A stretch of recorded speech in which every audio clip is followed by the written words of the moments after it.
Come on, YouTube. Goodbye. Come here. Come here, YouTube.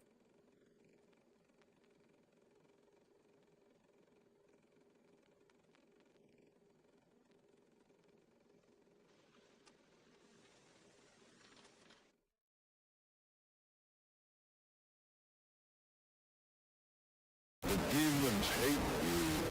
The demons hate you. The demons hate you.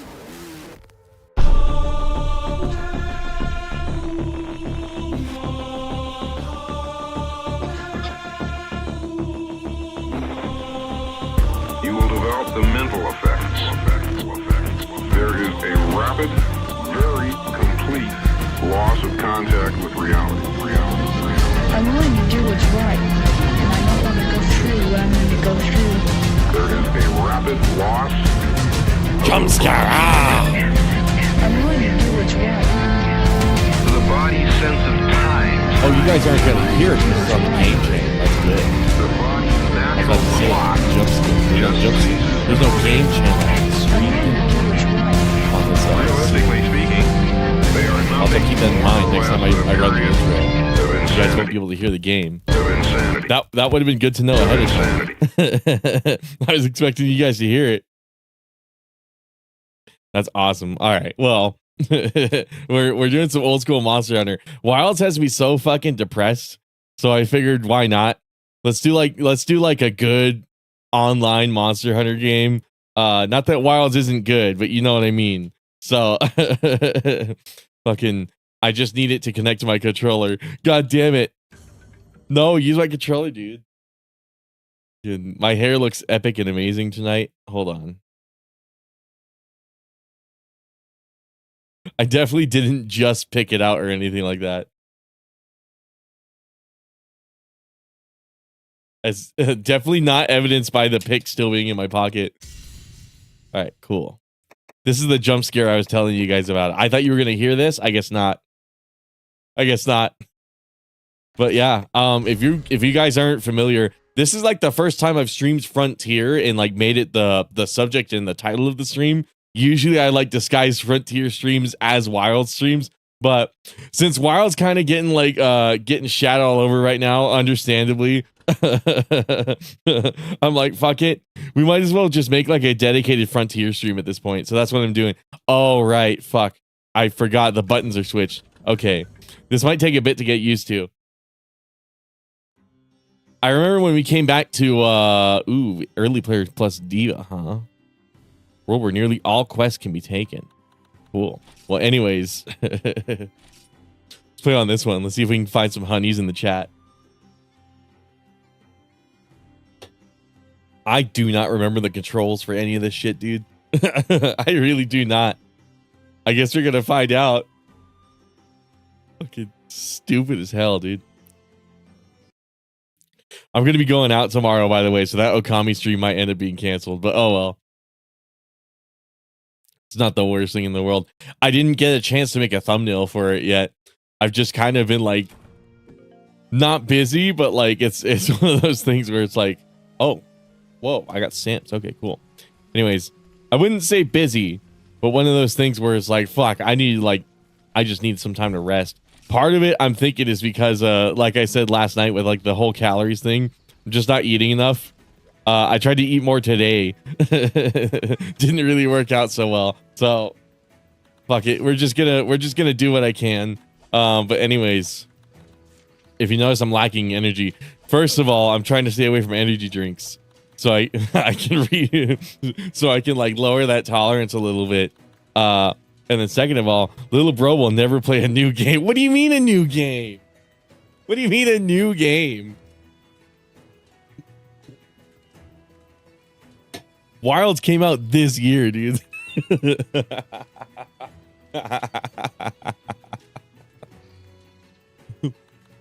He never plays new games. He'll never play a new game. Like 1 month after Stellar Blade comes out, we're streaming it on Saturday. Nah, it's all good. Fucking shit. Hold on. What was I about to say? Oh yeah, let's claim the accrued rewards. I call fucking bullshit on that. I definitely have rewards. Oh, you motherfucker. Okay, they want me to play for 30 minutes. What do I get at 3 hours? 1,200 points? Okay. Wait, what's my daily gift?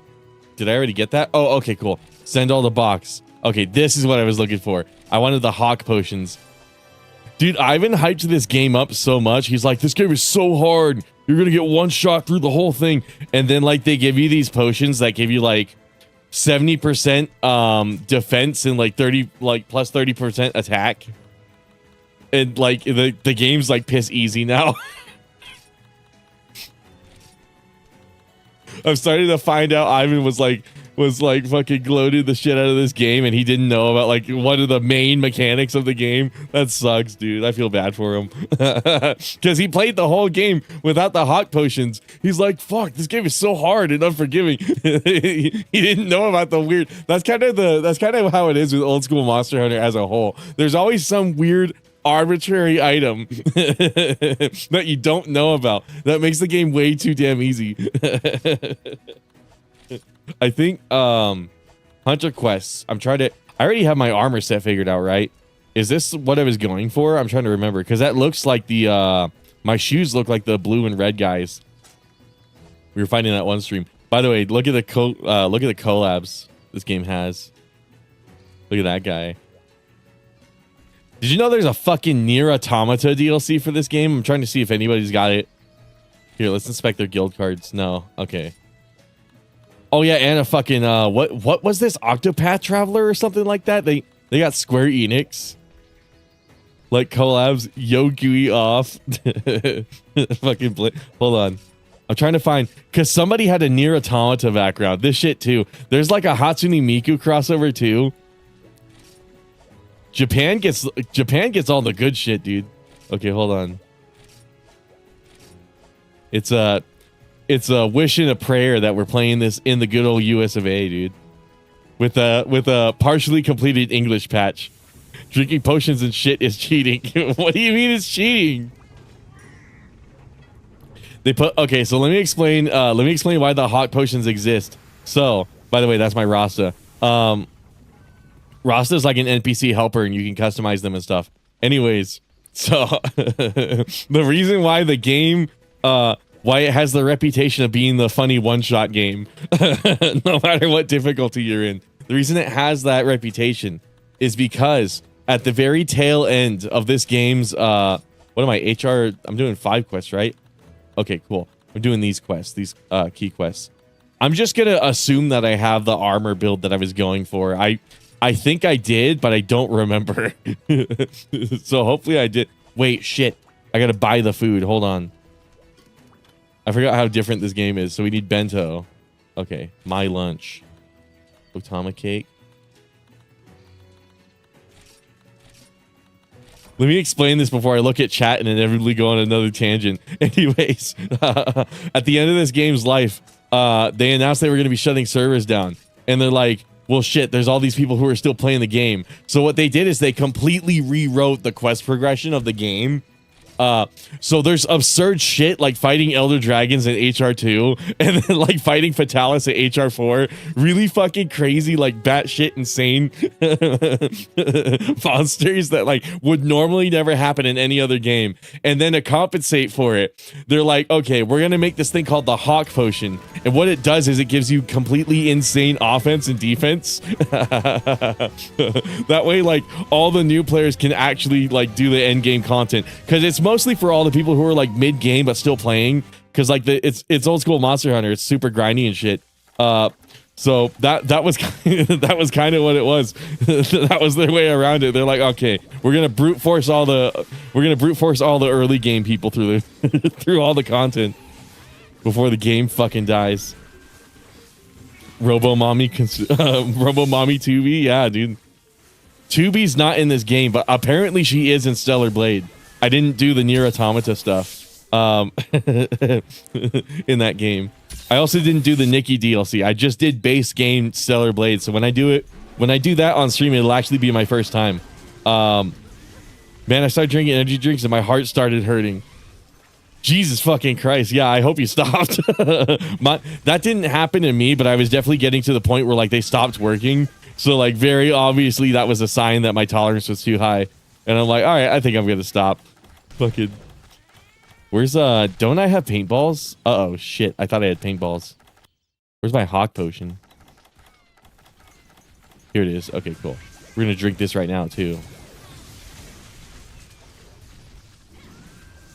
Play it with no consumables, little bro.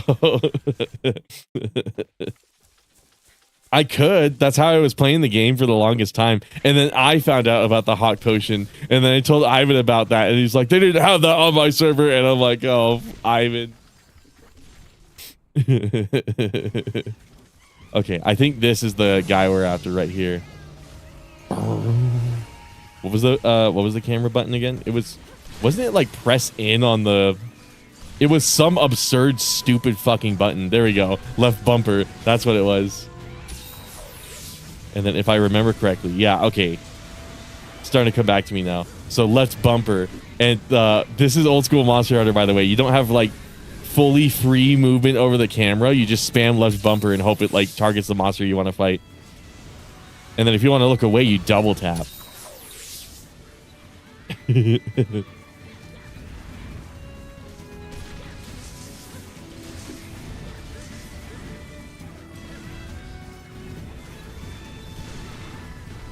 People shit talk World's AI, but I've noticed in like these Frontier games, like, because it's based on Monster Hunter 2. I've noticed in like these Monster Hunter 2 style games, fucking, the monster will do the same thing like 10 times in a row. Rathian is like especially guilty of that shit. Doing 10 tailspins. Cheater, pussy cheater. That's how the devs want you to do it for whatever reason. I guess in theory it is easier to implement a new item that's just overpowered and shit instead of like restatting all the monsters. So in some way it's kind of smart, but in another way, I mean, you think for like a major overhaul that wouldn't be how they did it, but they did it anyways. Robo Mommy 2B.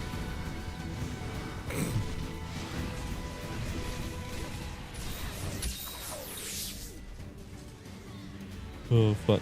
You know, I should really be using the flash, shouldn't I? Especially right now. Especially right now. That didn't do shit, dude. That sucks. It was right in his face.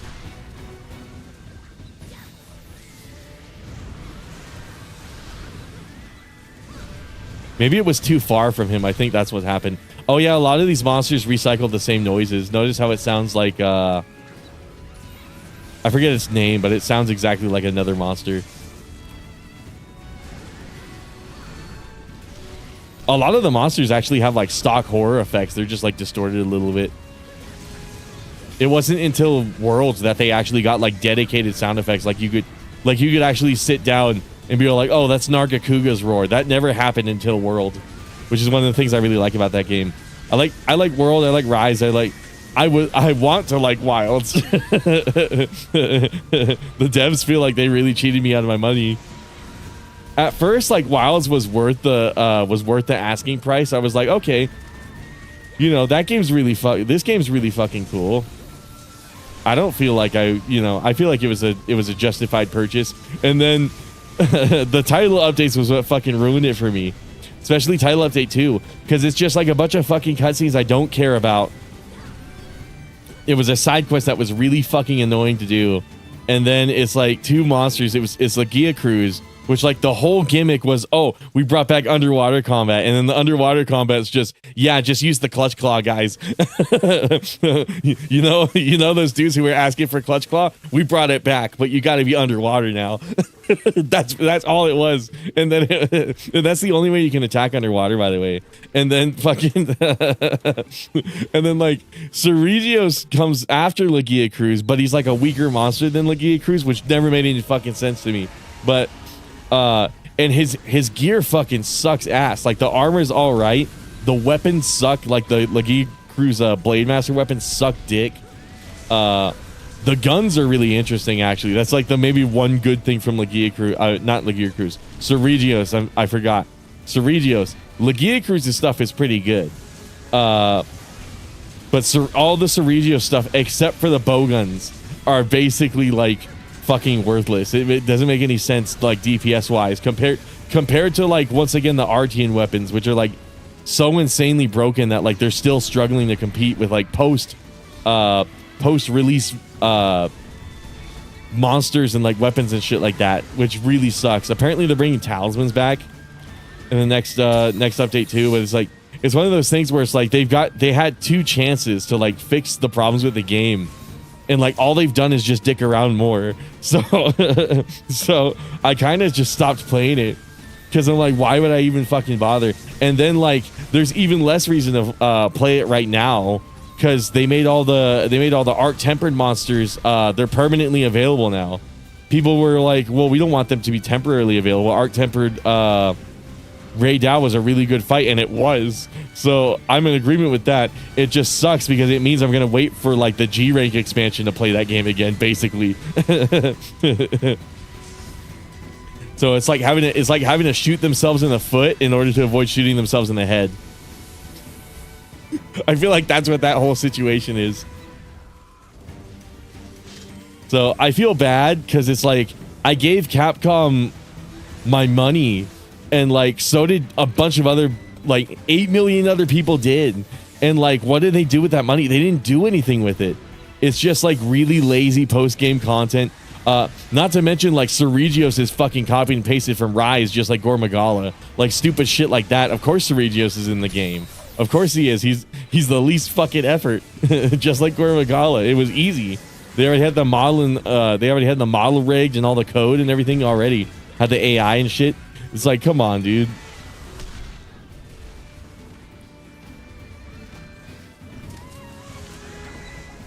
So yeah, that's why fucking insanely negative rant about Wilds. I can't be positive about that game anymore. I used to be able to glaze it. After that like TU2 stream, I could not fucking be bothered with it.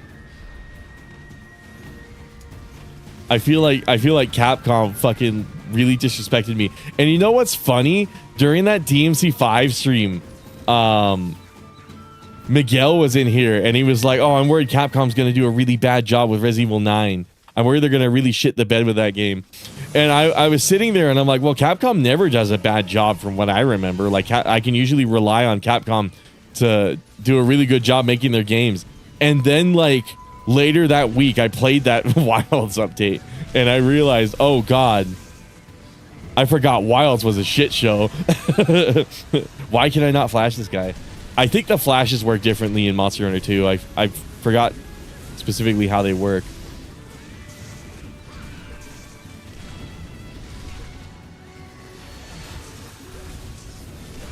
Fucking hell, dude. Okay, come on. So my objective right now is just to play the game normally. I'm just doing the HR grind, just doing the key quests. This build I have right now, it's not mine. I got this from the internet. This build I have right now is apparently really good. So I guess we'll see. I'm not running into any problems so far.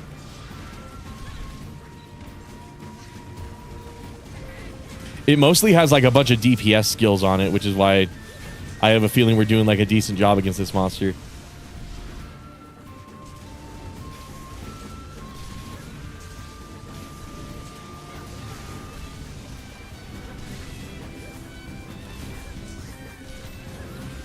This guy's got an interesting theme song. What was the update? It was called Title Update 2, and basically it was Legia Cruz Sergios, and then it was like a side quest that they added where like Gemma's all like, hey, put on this outfit, and then they show you a cutscene and then that's it.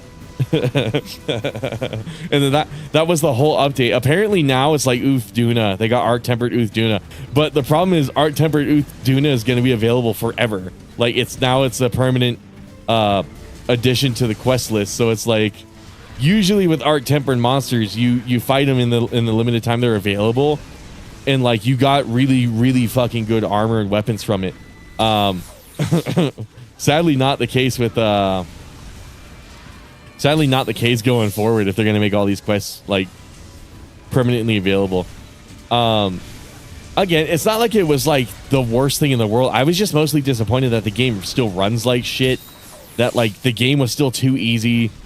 Just like a variety of all of the things that we were saying from launch of that game, which is like the game's too easy, it doesn't run well, fucking like there's a lot of weird like overpowered stuff, and then some stuff's like underpowered, which like normally I wouldn't give a shit about because it's Monster Hunter, but like it was a weird situation where like, for example, longsword, for the longest time you could press Y and then right trigger, and then you just instantly had like way more like insanely good DPS because it was 2 moves, but they were the 2 moves, 2 highest damaging moves for the weapon, and then you could do them infinitely. Like you could just do them back to back. They canceled into each other. So that's all longsword players were doing, and it was fun doing that for a little bit, and then it got really boring. And it's like, well, if I want to do decent damage, I have to do the shitty like 2 button combo. I have to do the shit 2 button combo, which starts getting old really fast. Or I just give up damage and play the weapon the way I want to play it, which really sucks. Now they kind of nerfed it. Now there's a new optimal combo, which just adds 1 more move, but you're still able to do the same loop basically. So it's like, it was like a half-assed way to solve the problem. It didn't really fix anything, which like really annoyed me. It's entirely the user's error, not just get a better PC.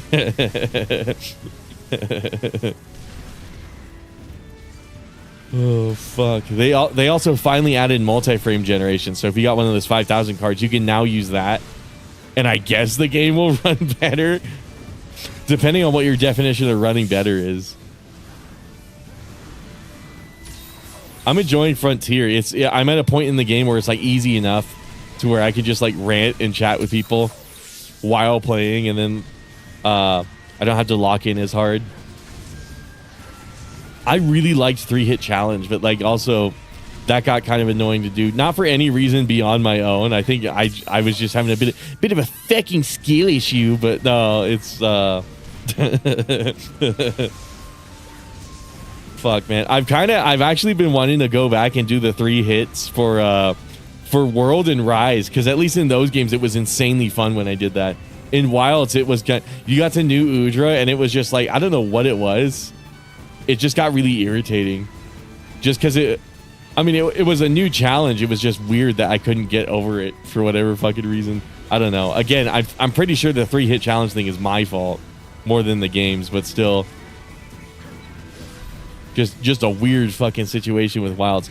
Honestly, the biggest thing, if I had to, all of that other shit aside, just the fact that they made 8 million sales on that, and then the best they can do is like have a skeleton crew slowly add like 1 or 2 monsters every now and then like half-ass like patch stuff out. I mean, that's just insanely disrespectful. That's like the biggest, best launch they've ever had in the history of that company. I can't remember another like Capcom game that just made 8 million sales on like day 3. You know what I mean? I genuinely cannot remember another game like ever doing that. So it's definitely like their most profitable game they've ever fucking launched. And like the fact that they still refuse to give it, like invest more money into it, is completely fucking insane. Either Capcom has like some god tier unimaginable debt that they're trying to pay off, like Ark Survival Evolved or whatever, or they're either like Studio Wildcard, where they have so much debt that they unfortunately have to find a way to make a shitload of money without investing more money into the game, or and we just don't know about it, or whoever's in charge of Capcom right now is being insanely fucking greedy, dude. How is bro supposed to die with that? Is that green bar your health bar? Yeah. That's another old school Monster Hunter thing. It's actually not a lot of health, believe it or not. It's just a really big bar, because that's how Monster Hunter kind of is for whatever reason. Boro hide. Yeah, if you look at like Monster Hunter 3, that was the first thing I thought when I played Monster Hunter 3.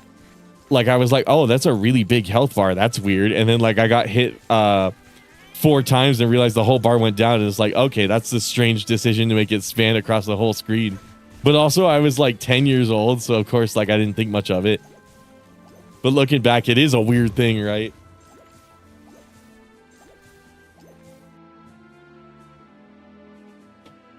That actually did not fucking change until Worlds. Like, and then even then, Rise still has it that way, I'm pretty sure. The only reason it doesn't look like that in my Rise streams is because, oh shit, hold up.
Wow. Okay.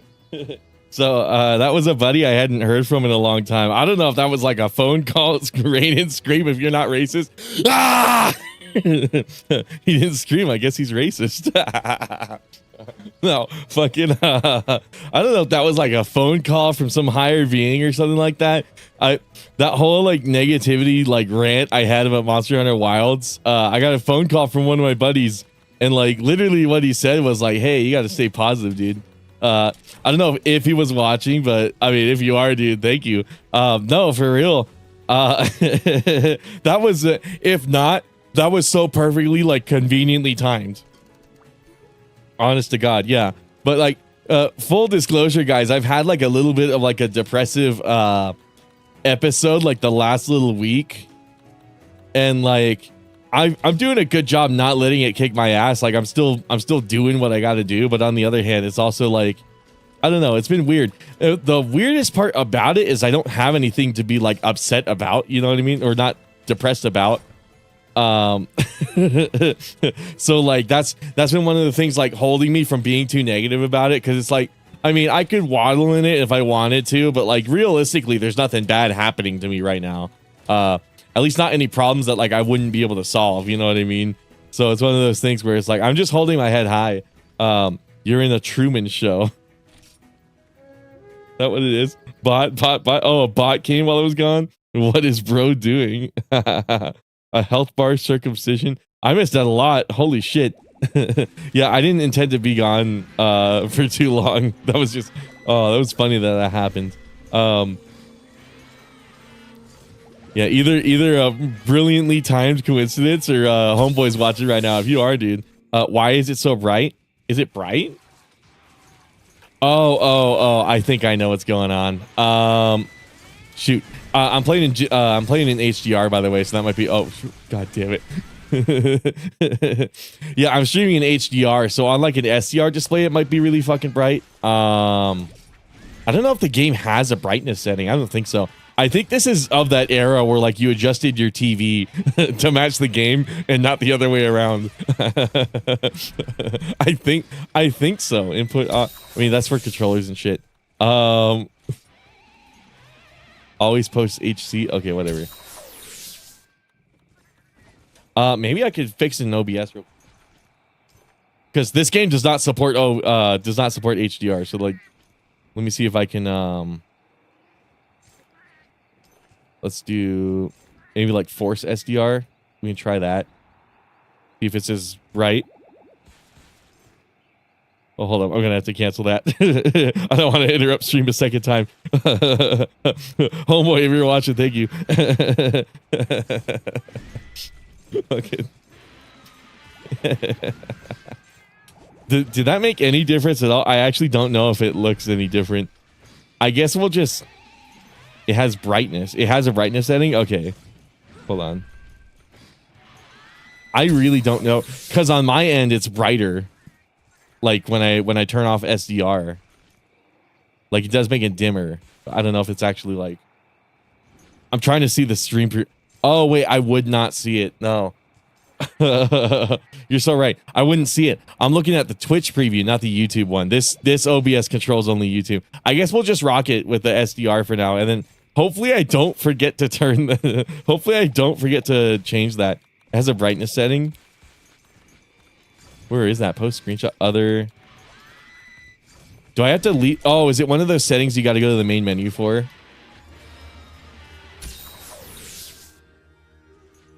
Anyways, how you doing, Gojo? You're in a Truman Show.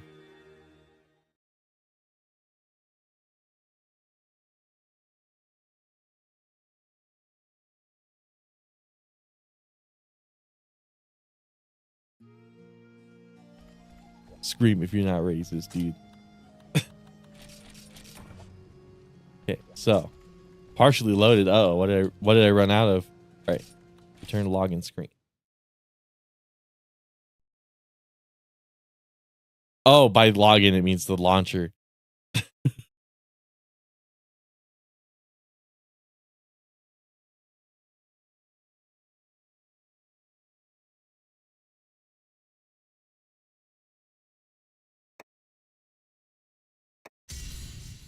You like my username? XX Anjanath Enjoyer XX. I picked it just because it pissed Ivan off.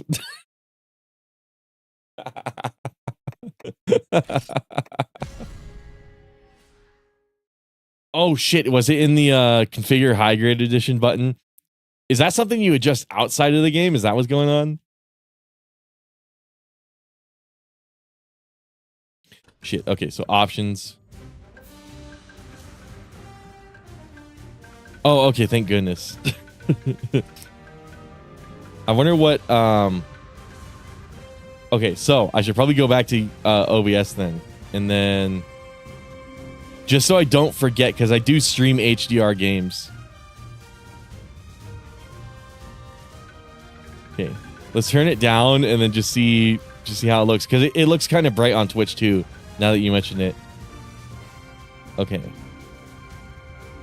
Maybe like this. Weird that you can't adjust it in the game. Let's do like 25 or no 20. Let's do that. Okay, cool. Yes, no, uh-oh. I think this could work. I think this will work. It looks a lot dimmer on my end now. Okay, so I accept. What's funny is that's the default setting, I'm pretty sure.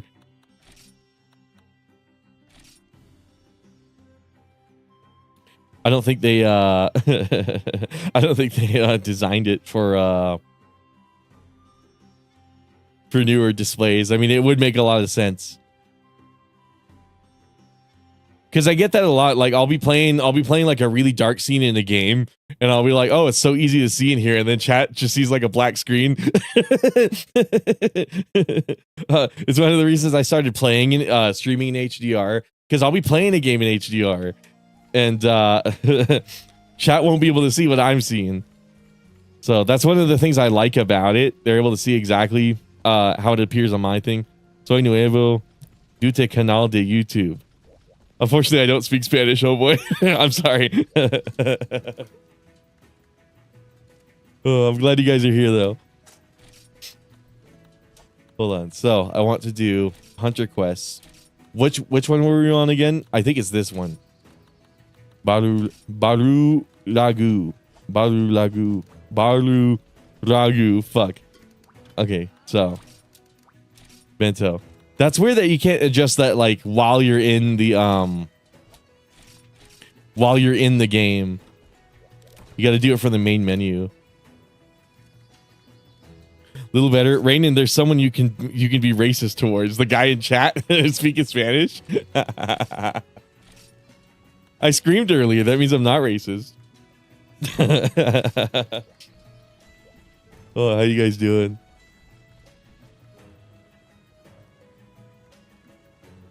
Yeah, this game is really fascinating. I've never played it. I started with Monster Hunter 4, like for context. I technically Monster Hunter 3. So like Monster Hunter 2, just it's all in itself is foreign to me, let alone the MMO spin-off of Monster Hunter 2. But I've been enjoying it quite a lot. Hold on. So it really brings me back. Are you playing on Rain server? Yeah.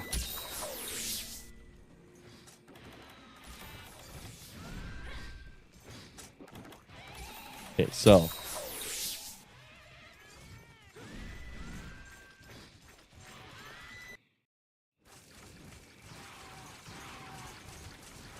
I think Homeboy is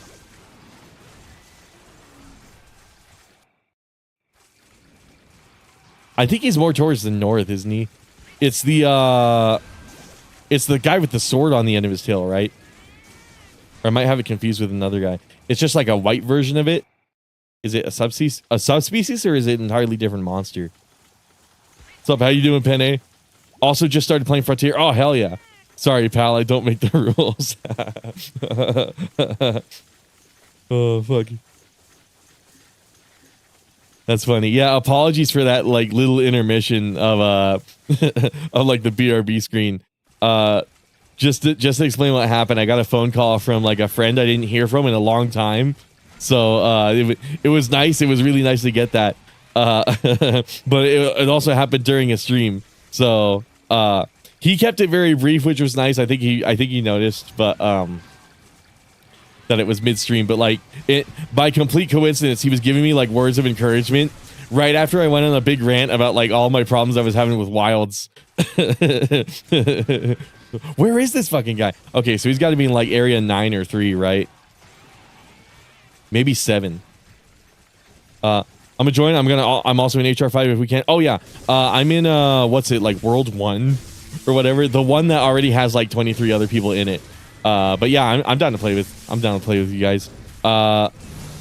Is it a bad thing that I keep getting streamers to play DMC5? I don't think so. DMC5 is definitely a game that's worth playing on stream.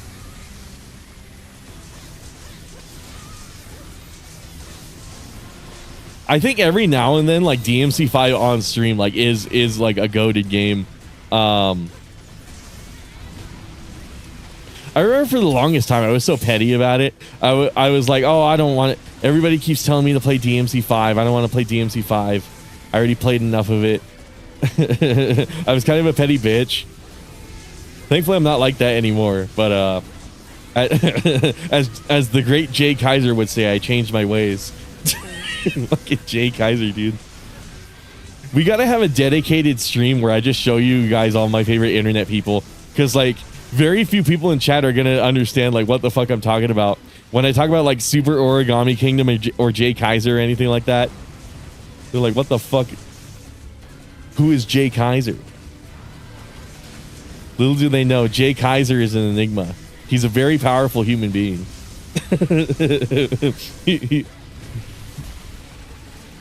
My face seems to be healing a bit more. Unfortunately, now I have to drown myself in couch messages. Oh, that fucking sucks. Yeah, I was wondering about your face. I figured because you didn't mention it, like it had probably healed, but that fucking sucks. No, I do hope your face like feels better, because let me tell you this, I've never been like badly injured in my face, so I honestly could not like tell you. I mean, I honestly could not relate there, unfortunately, but I have to imagine it hurts a fucking lot because it's your face. Oh shit. So god damn.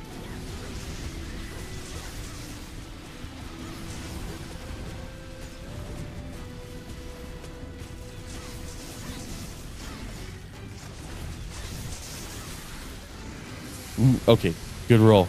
Good roll.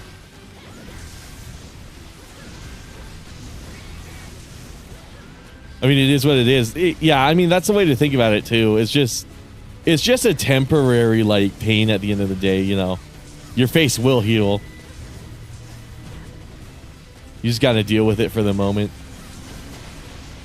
That's how it is with most stuff in life too. That's how I get through a lot of problems. It's just understanding it is just a temporary thing, and it's either going to solve itself, or the reality is it's not going to take much effort on my part to fix it. I just got to do the right thing, you know. It doesn't hurt. At least the face, not the couching. The couching is worse in comparison to. Oh shit.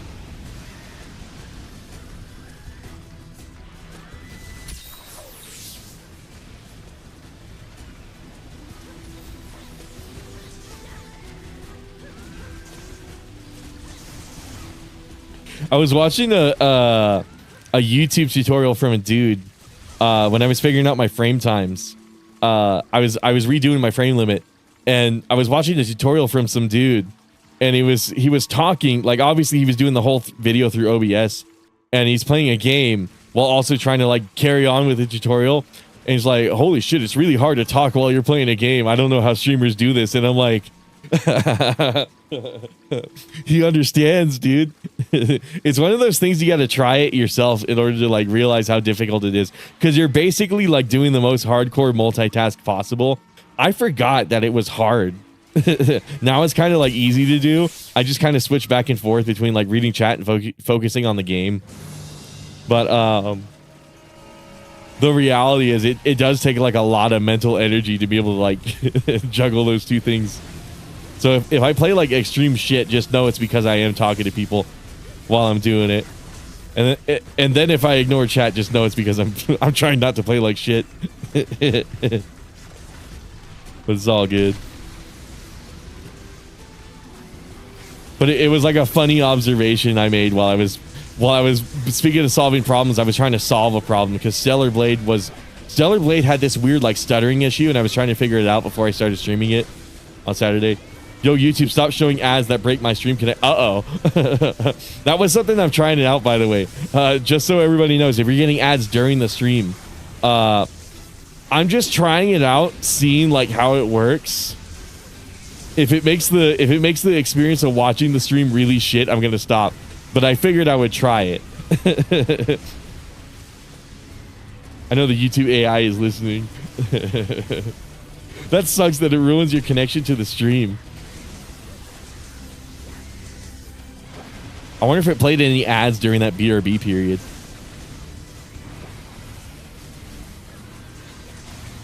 You know what's funny is ever since I turned on ads, I've noticed I've got more I'm getting more viewers on these streams. So I have to wonder if like the reason I was getting less viewers is because like YouTube has less ways to make money off of me. Oh fuck. It would explain why the videos do so well too, because I run ads on those. Ever since I started running ads on videos, they've done like significantly better. So there's definitely like a motive on YouTube's part to be all like, okay, we can get AdSense from this guy. Oh my god, holy shit. What the fuck? Oh.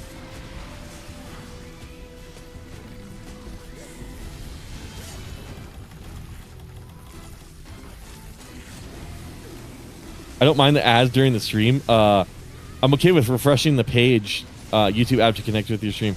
You need your ad revenue, my friend. I don't know. That sounds really terrible. Hopefully it's just your device. I don't know. I think I've gotten ads during YouTube streams and I didn't have to refresh it, but I don't know. It could also be like any number of issues. You know what I mean? Could be any number of reasons for why that's happening. I'm just gonna see if like anyone else has any like disconnect issues or anything like that, because I don't want to operate solely based on like one thing. Wow, this quest is taking a long time. I hope I'm not holding up Gojo. My bad, dude. I'm not trying to make this take a while. Okay.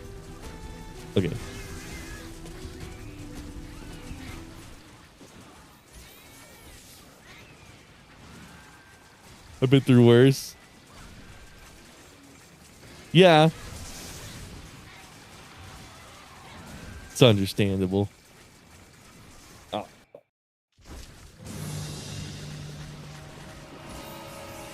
You know, a lot of my problems with monetization has nothing to do with the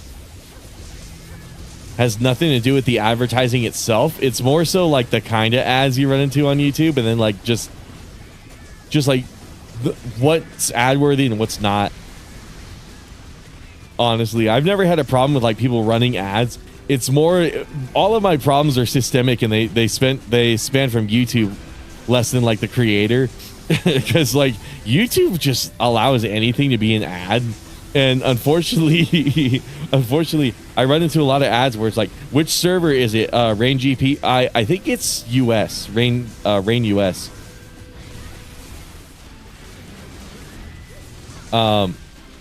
I've gotten so many like sus YouTube ads that where I'm like, it's really weird, right? And then YouTube seems to think I'm like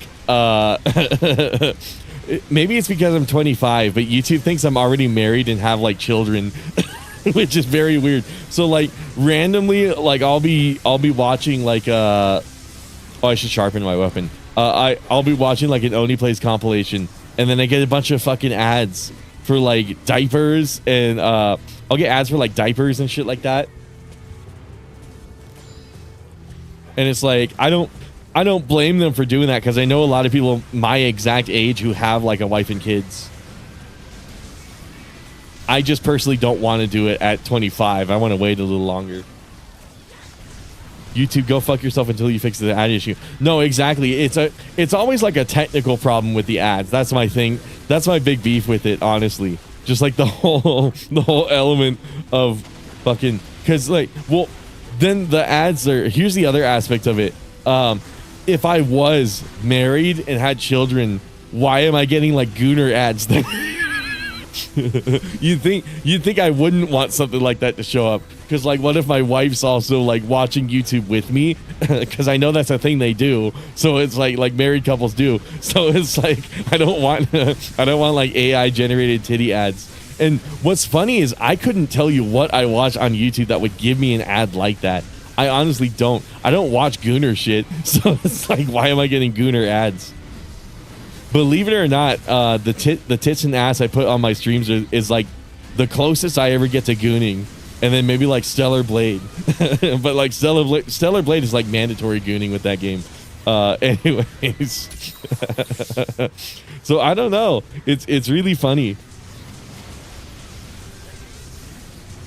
Not that I mind it, you know. I'm fortunate to not be married with a family, so I don't have to worry when I see like an AI ad. It's just weird, you know what I mean?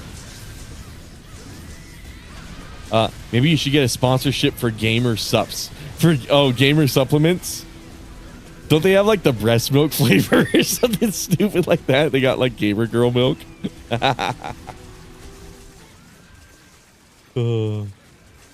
Fuck, I am thinking of sponsorships for sure. There's a few times where I bought like a brand with the intention of trying it out, and if I like it, like trying to see if I can get a sponsorship with them. I don't want them to approach me, because I know if they approach me and like I advertise it, they're gonna send me like a golden unit, and then like everyone else is gonna get like some bullshit.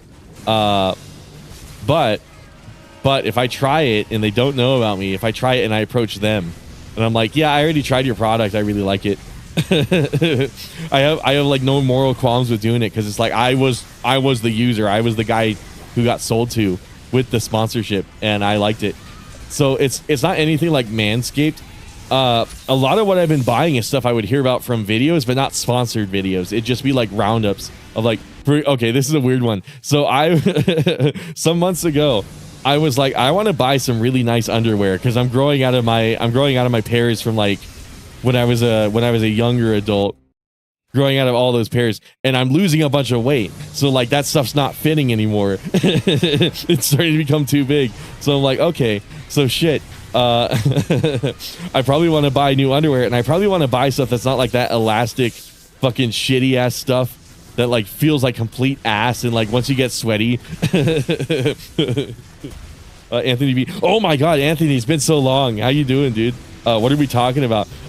Basically the gist is I bought underwear like months ago, and I watched an underwear roundup, and what's funny is in that roundup it was like best pairs of underwear you could buy for like $30. So I'm like, okay, that's a reasonable budget for underwear, you know. It's enough budget to like for me to get something that's more than just Calvin Klein. Well, not Calvin Klein. Calvin Klein's like a luxury brand. It's more to get like more than like the Fruit of the Loom, like Costco, like $5 packs, which have like the exact problems I was talking about. And then, but it's not so much to where like I feel like I'm gonna get a good deal, basically. So,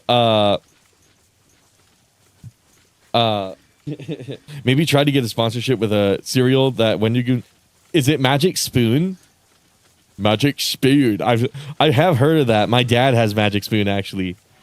I guess I should ask him about it. Magic Spoon. I don't know. Anyways, I'm not too concerned with making more money with YouTube at the moment. Don't worry about it.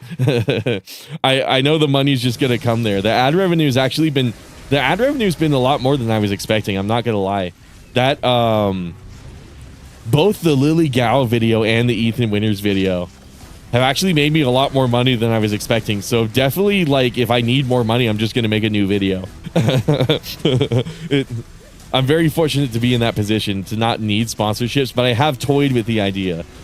Basically, what I was talking about with the underwear, though, there's a brand called BN3TH, and it was like the winner of that roundup. It was like a roundup of like 20 different like underwear brands, and they're like, this one's the best. He gave it like a 4 out of 5. and he's like, this is the best. It's like a modal, it's a modal material. It has a pouch for your nutsack, which you think would be a gimmick, but it actually is really nice to have. So it's got a pouch for your ball sack, and it's super comfortable.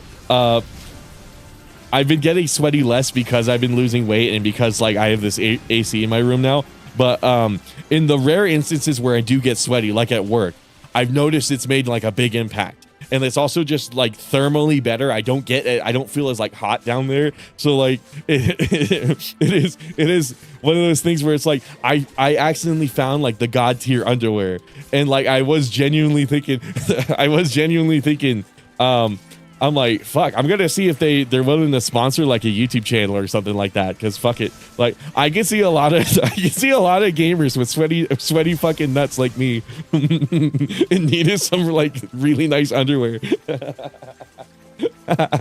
Probably, I don't remember. I gotta imagine it's Magic Spoon.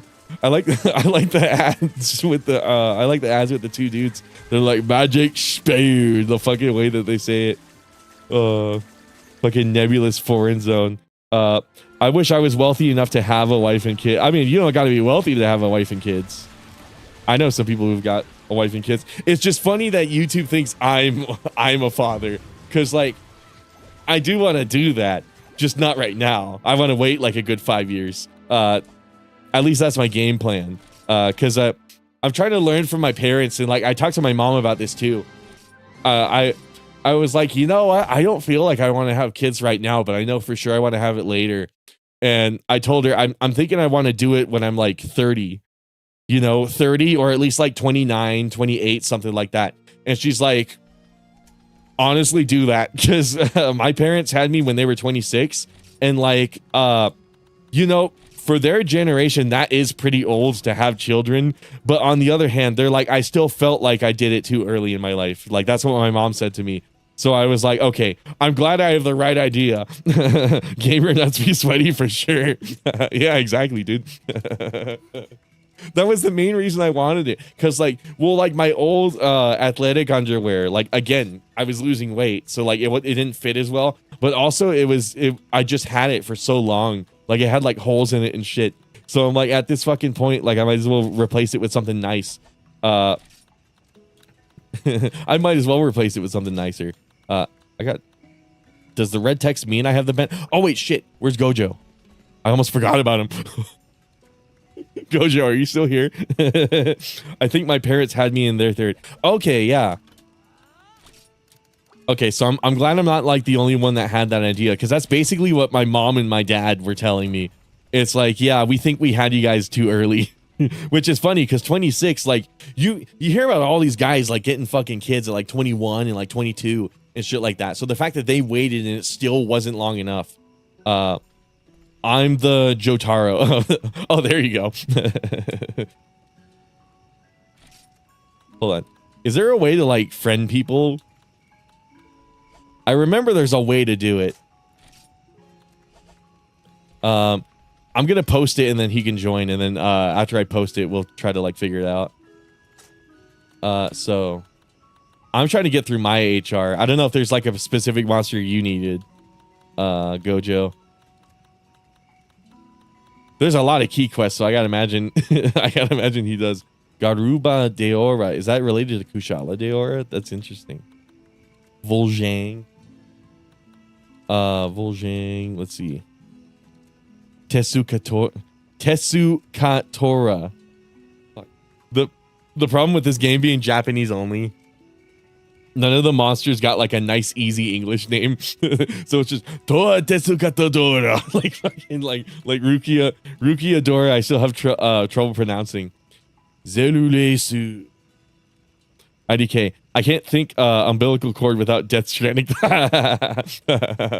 The umbilical cord should have taken me TBA. Oh shit. I wouldn't say that, dude. Life's pretty cool. There's also the thing of like when you're younger and you're a teenager, like you kind of don't I'm pretty sure I bought a bento, right? Oh no, I was looking for Gojo. Hold on. So let's get a bento. There we go. Need that shit. Then let me post it. Oh, right. And then we share bento. That's the interesting thing. So you get a bento, and then it gets shared with everybody who joins the quest. All right. So we're going to do this guy. I'm fine with any? Okay. Wait, so the red text did mean I had one. Okay, whatever. So he's going to join it. I'm going to see if I can figure out like how to friend people. But yeah, it's been a long time since I saw Anthony. Hopefully he's doing good. But yeah, Death Stranding. That's so unfortunate about Death Stranding. You know what's so funny? What's so funny about Death Stranding is literally yesterday I was watching somebody stream and they're like, yeah, Death Stranding is really good. It's too bad the story ruins it. And it made me think of like that last Death Stranding stream where it was like the 6 hours of cutscenes that I was getting really annoyed with. And I'm like, oh, that's funny. I thought I had a weird take. I didn't realize I had a popular one. No, Death Stranding is so cool, but goddamn, they really got to tell Kojima to stop writing it. So like 6 hours of cutscenes at the end of the game. And then like the plot twist was really, really good, but the 6 hours of buildup before it softened the blow. Like it softened that realization. And it's like, really? I waited 6 hours for this. It was too much anticipation. It wasn't worth it. Japanese names make tutorial monsters like an end game. Yeah. I can't. I'm HR 5. Wait, am I HR 6? What HR am I? I thought I was HR 5. Okay, that's him. How do I view mine? Wait, but I'm HR 5.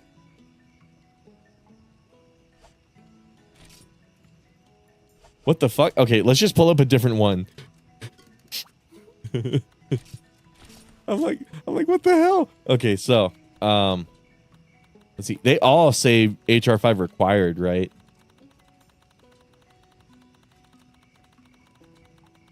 Yeah, what the heck? Okay, I'm just gonna queue up a different monster. Let's do... Oh, these guys again? Okay. We're gonna fight the dogs again. I heard Death Stranding 2 is better. That's what I've heard too. Is it a story issue or pacing issue? It's more that like I guess Kojima couldn't find a place to explain. I can do urgent. Oh, okay. Pull up your quest and then I'll join yours. Maybe that's a better idea actually. Yeah, I'll have Gojo pull up the quests. Because I gotta imagine he's got the same key quest as me. Anyways, for Death Stranding, the game and the story was really, really fucking good. And then there's like the last like quarter of it where you could tell Kojima had a lot of world building to do, but like there wasn't an opportunity to do it earlier in the game. So what ends up happening is you get to the like last few missions of the game, and then they start talking about the extinction entity. And it's like an explanation like, oh, here's why all the Death Stranding happened. But it's all kind of just like shoved in your face all at once. So it's like, so it was kind of hard to follow. And then what's worse is then you, what's his name? You beat Higgs and then you have to like go across the whole map. So like you have to travel across the whole map. And so it's just basically like wasting your time. You're backtracking to the very beginning area. Meanwhile, Deadman's giving you like a bunch of backstory, and like that's kind of hard to follow because it's just like paragraph after paragraph after paragraph of like lore, but like nothing in between to like interact, nothing in between to like solidify that information. It feels like, and then you get there, and it's just like a little small segment where it's like you can try to shoot. Well, I'm not gonna spoil it actually. There's like a final segment where it's like you can make a big decision and it impacts what ending you get. But after that, after you make that decision, then there's 6 more hours of cutscenes and like dialogue for you to keep track of. You can tell Kojima was trying to like convey all of this information earlier in the game and just did not get the opportunity to do so. So a pacing issue, yeah. It's why I like DMT straight to the action. Yeah, and like all the world building happens in like the comic books and all the outside media, right? I think that's how DMC usually works. But the problem is, if that was it, then that would be fine. Because Metal Gear has the exact same fucking problem. Like Metal Gear Solid 4 is my most favorite like Metal Gear game of all time, and it has the exact same issue. It's not 6 hours; it's more like 1.5. But still, no. But what really worsens it is the way that the information's conveyed to you. It's just Amelie on the beach, walking in a circle, explaining all of the mechanics and like the world presence of the Death Stranding and why it happened, and like everything you could ever want to know about the Death Stranding. She's explaining it to you. The problem is she's walking in a circle around you, and that's it. There's no like skipping it. There's no nothing. There's also an unskippable credits scene, by the way. No, there's 2 credits actually. There's 2 credits scrolling across the screen. You can't skip either of them. So it's like, okay, cool, I guess. So you're just sitting there. I was sitting there talking to chat the whole time that was happening. And then it's Amelie, like, basically walking in a circle. Think of the 12-minute schizo post at the end of Metal Gear Solid 2, but on steroids. That's all Amelie's doing on the beach, just giving you, like, a long-winded schizo post. And then, I'm guessing Jojo found the monster.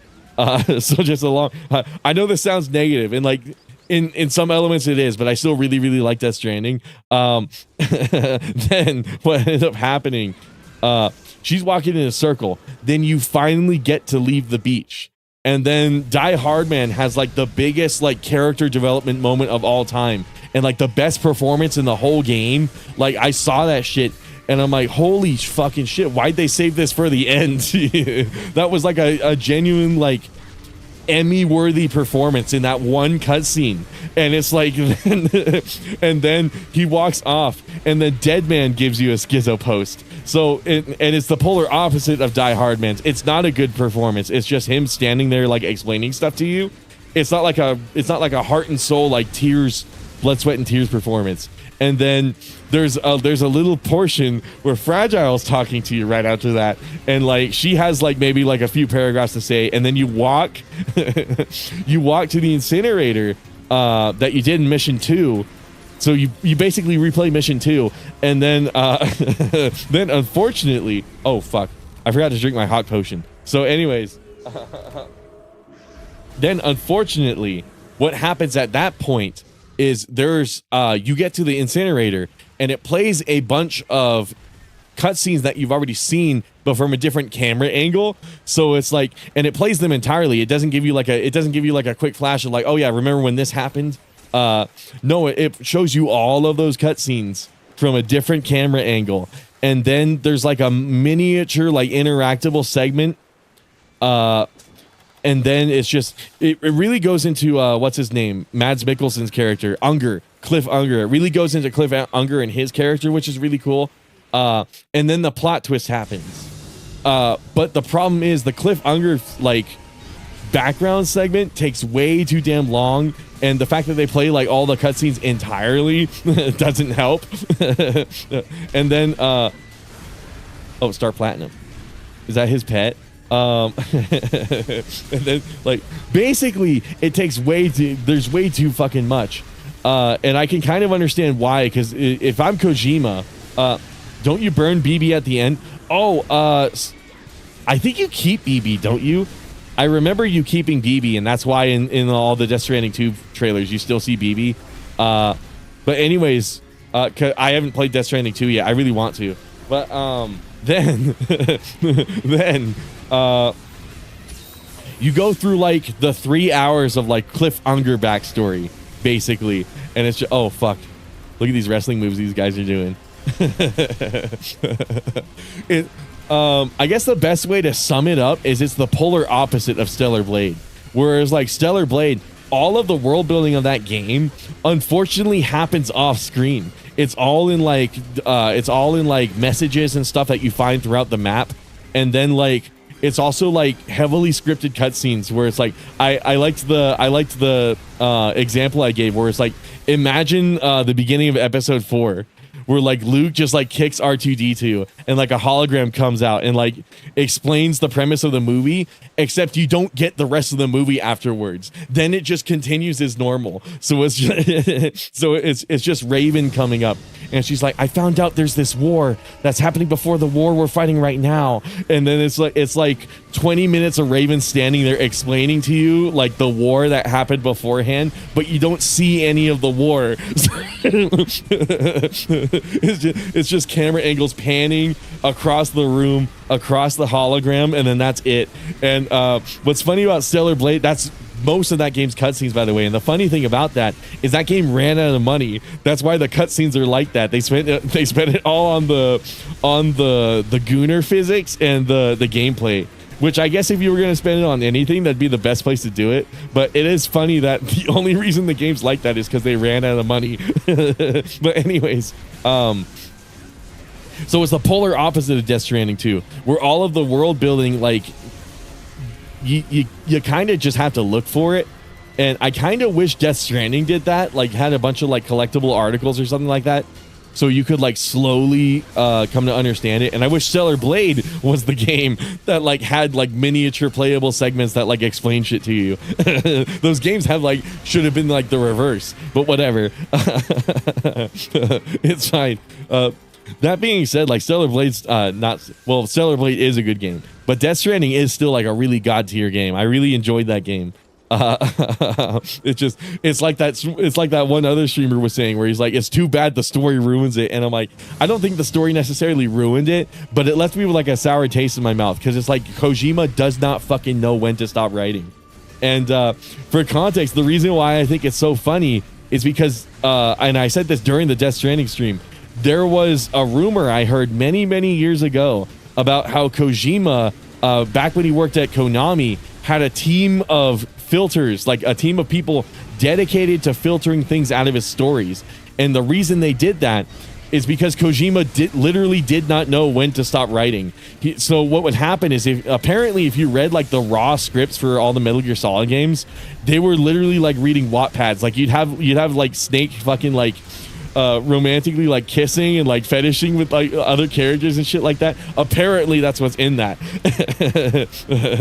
Not that I've ever read it myself, but apparently like it basically is a Wattpad, and Konami had to like filter all that shit out and then like piece it together so it actually formed a coherent story.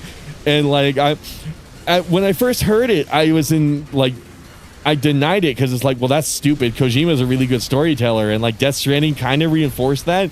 Where it's like, okay, well, obviously that rumor's not true, right? When you play like the first handful of Death Stranding, then you get to that big 6-hour like schizo post, and then you start to realize maybe it was true. maybe he did have like a team of filters at Konami who like told him to stop, who like forced him to stop writing.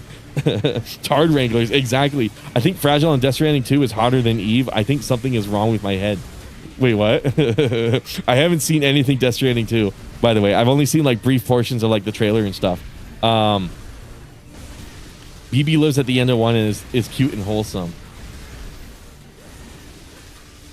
It was money well spent for Stellar Blade. I would say so. I'm glad they prioritized the gameplay above all. Like that was definitely where the game needed it, and I'm really glad that they did that because it paid off. They made a shitload of money from Stellar Blade, and they already confirmed Stellar Blade 2 is happening, and they're like, okay, this game's gonna have like an actual proper story now that we have a budget to work with, because like the gameplay's already been figured out, and like assuming they use like the same code and everything, the gameplay is presumably going to be like the cheapest part of that game, so they'll actually be able to elaborate on the story. I'm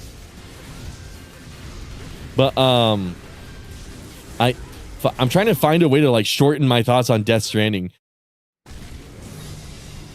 Honestly, Fragile 2 is smoking hot. I guess I gotta see it. Death Stranding 2 is probably going to be like a year before it hits PC, so I'm not in any rush to like play it, let alone stream it. I really want to, but I don't know. Either I get a capture card for my PS5 and maybe I stream it that way, or I just wait for the PC version. but I distinctly said the same exact thing about Stellar Blade, and then I just waited for PC. So I was like, oh, maybe I'll get a capture card. You know, Stellar Blade might be the game I finally buy for my PS5, and then I never did. And then the PC copy came out, and that's when I got it. So I don't know.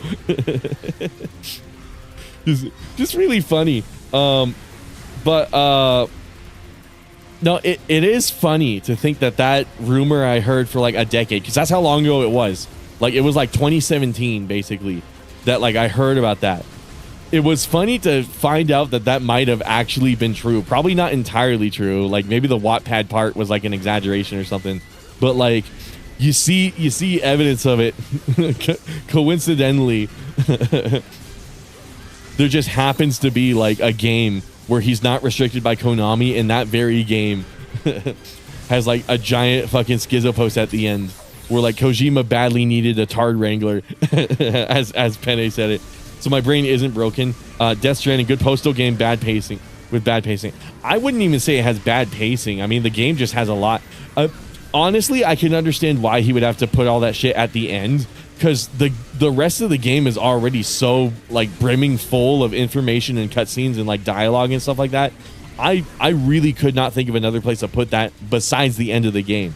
And also thinking about it this way, when he was making Death Stranding, he didn't know if he was going to get Death Stranding 2.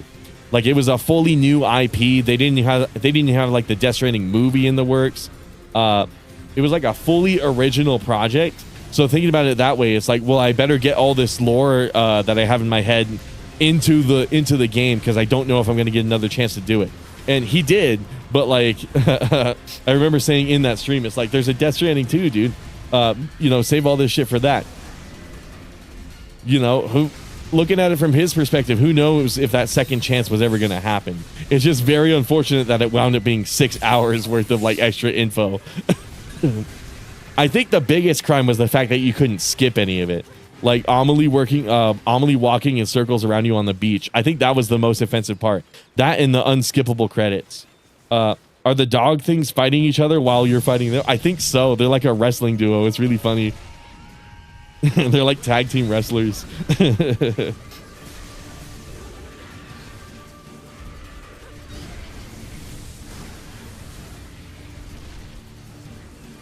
Monster Hunter is so fucking cool, dude.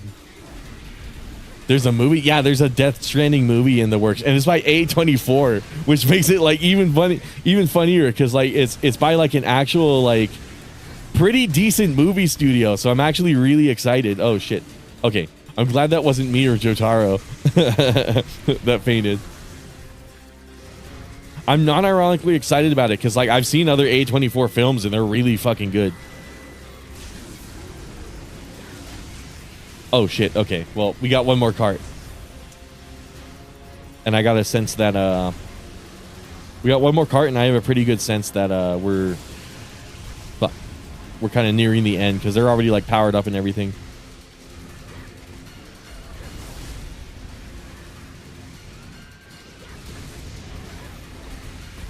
Shit. Where are they at? That's what I'm saying. Did Randy just drop a spoiler for Death Stranding movie? I guess maybe. I don't know. No potions. Uh-oh.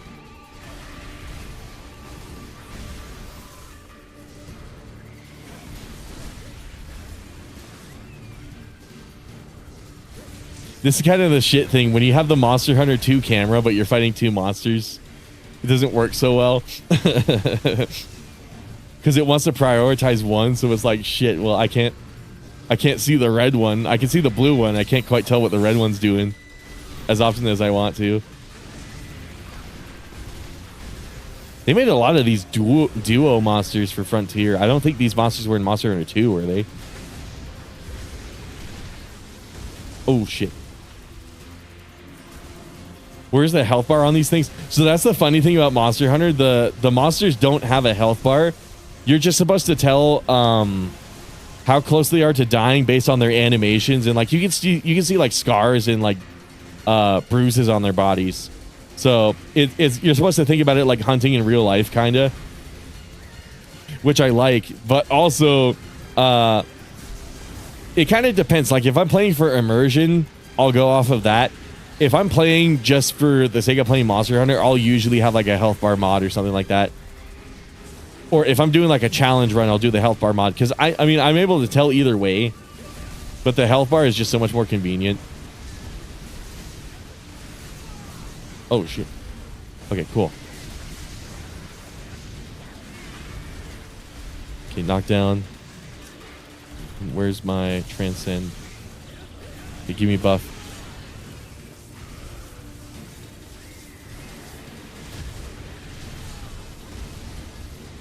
Will the Death Stranding movie be better than the Postal movie from...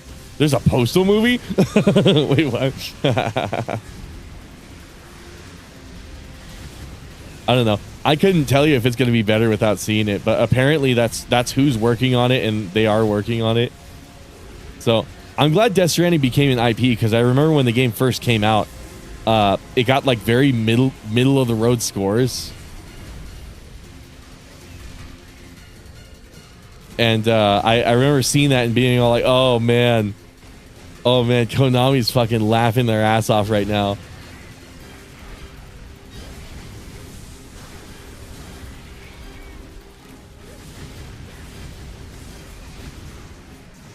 Why is it focusing on the red one now? Uh-oh. Oh, because the blue one died. Okay, thank God.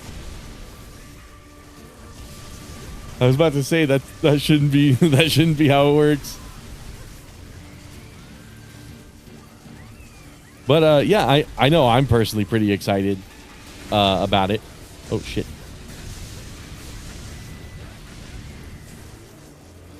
Oh.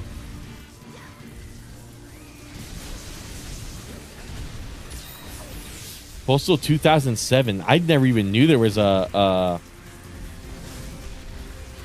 I never even knew there was a Postal movie, let alone that it was in 2007.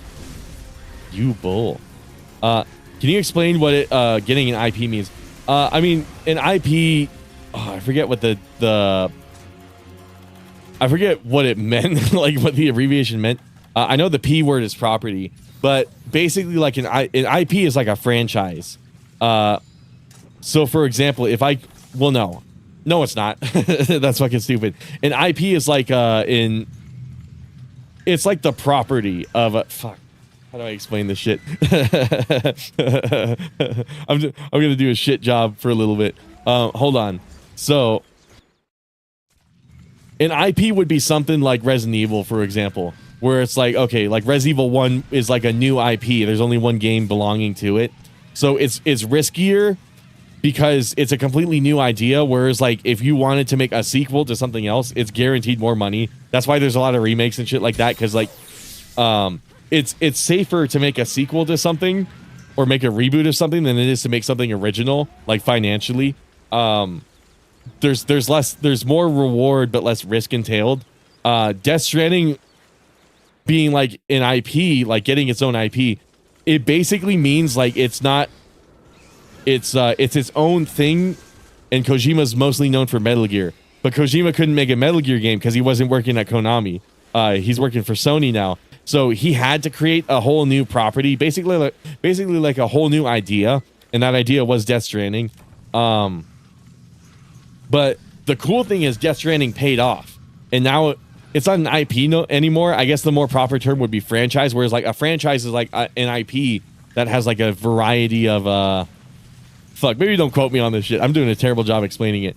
Basically, the IP is like the brand, like the. God damn it! Potions, can you give me? Oh shit, can I? How do I give stuff to other people? Shit. God damn. What's the give button? No shit.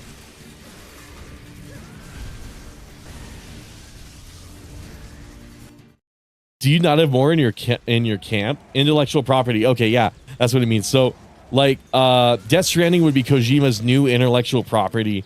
I'm glad you concepts are property. Yeah, I'm glad you emphasize on that. So, where the fuck is where's the homeboy? Oh shit! Did he leave? Whoops. I think I already completed this quest. I think I'm gonna beat this monster anyways. He's almost dead. But well, shit, I kind of have to piss.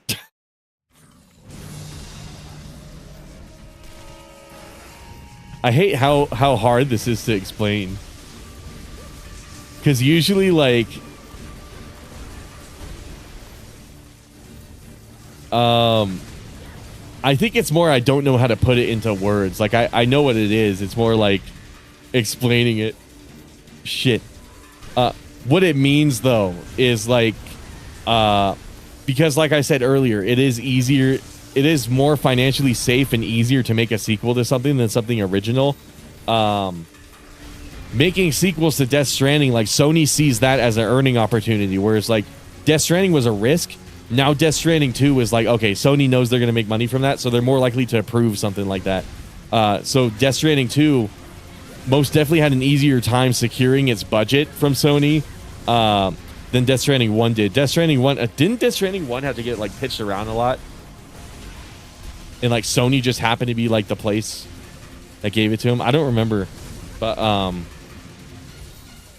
it's more established now. The idea and like the concept of Death Stranding is more established, and that's why there's a second game. It has a history of earning money, I guess is the way to say it. I don't know. I'm doing a very piss poor job at doing it. But oh well.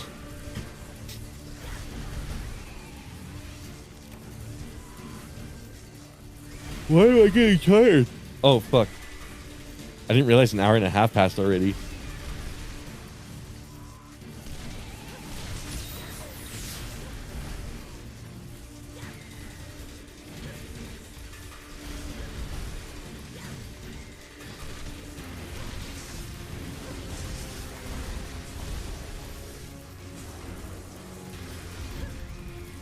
Oh fuck. Shit. Oh, okay, cool. That was a good roll. That was a good roll. I don't know what happened to JoJo. I think he might have quit because he was worried he was going to card again.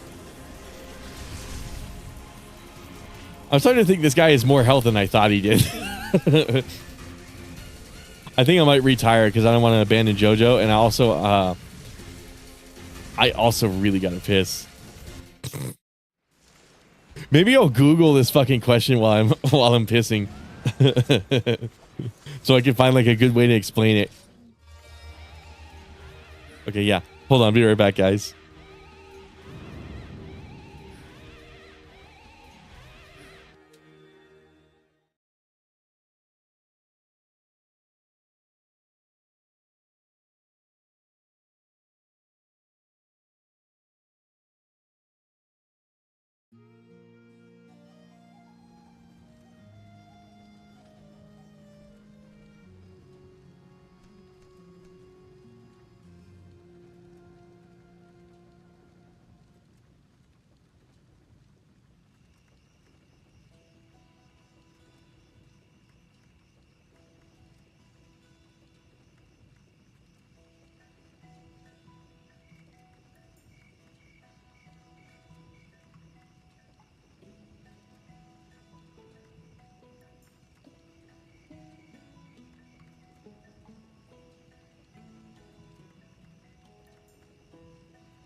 Okay, finally back. So Google actually does like a way better job of explaining it than I ever could. Oh, wait. Oh, maybe Gojo had to log off or something like that.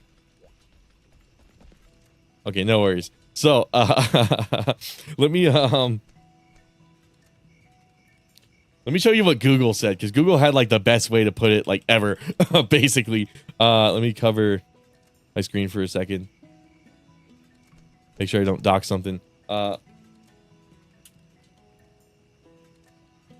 Okay, so stands for intellectual property, and basically what that means is like the film studio or like the game studio, for example, owns that property. So for example, like Kojima Productions would own the Death Stranding property. They would own like the rights to be able to make something with the Death Stranding branding. So what film studios do is they'll usually acquire that property. So like DreamWorks, for example, if they ever wanted to sell Shrek to somebody else, like another film would have to buy another film studio or something would have to buy the IP, and then they would have, oh, my electricity went out. Oh shit. Holy crap. Okay. Well, glad to have you back, man. But anyways, wait, is it not going to use? Oh, it's because, okay. Okay. I was so fucking confused. But basically what it means is like Sony's going to hang on to the Death Stranding IP because it made money. Whereas like a lot of the time what happens is you hear about like all these studios closing, which means like usually, for example, Wolfenstein was actually like an example of an IP that like changed hands like a whole bunch of times. It was originally made by I forget who, but like the original like 1980s Return to Castle Wolfenstein. Castle Wolfenstein for the Apple II like computer, basically.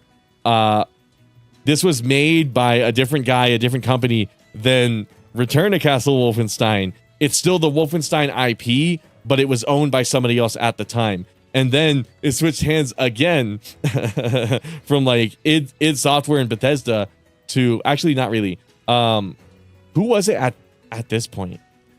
Because id Software was owned by a completely different company too. And then Bethesda acquired id Software. Basically, like, the IP is still the same. Like, Wolfenstein is still the IP. It's just owned by different people. And, like, Death Stranding probably would have been in the same situation if it didn't make enough money. So, Sony probably would have sold it off in, like, some other, maybe, like, an indie studio or something like that. Might have done something with it, or it might have just died. We would never, like, see it again. Generally, that's what happens in, like, films and games. But, yeah, Google had, like, the best possible explanation for it. Basically, it's just like the concept of Death Stranding in layman's terms. So like the rights to make a Death Stranding game, and then a franchise, from what I understand, is like if that IP happens to have multiple. So what is a franchise? Oh god.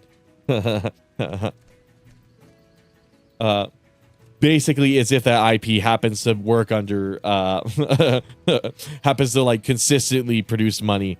So usually, or hold on, successful business model. So then it becomes a business model. Basically, Death Stranding became a business, an actionable business model for Sony. And it's like, okay, we'll just keep making Death Stranding shit because it's proven to make money before. But I think I would need an HP bar on monsters or I'd go crazy wondering how long I have left. Yeah, exactly. So new Monster Hunter, I was about to say this. New Monster Hunter games, usually the hunts last about like 10 minutes. It's usually not something crazy. Old school Monster Hunter, you will actually fight a monster for like 50 minutes. It's actually funny how different it is. But, oh. I have mega potions, right? Okay, I do. What was in here? Maybe I just left a few slots. Flash bomb, ultra hot drink.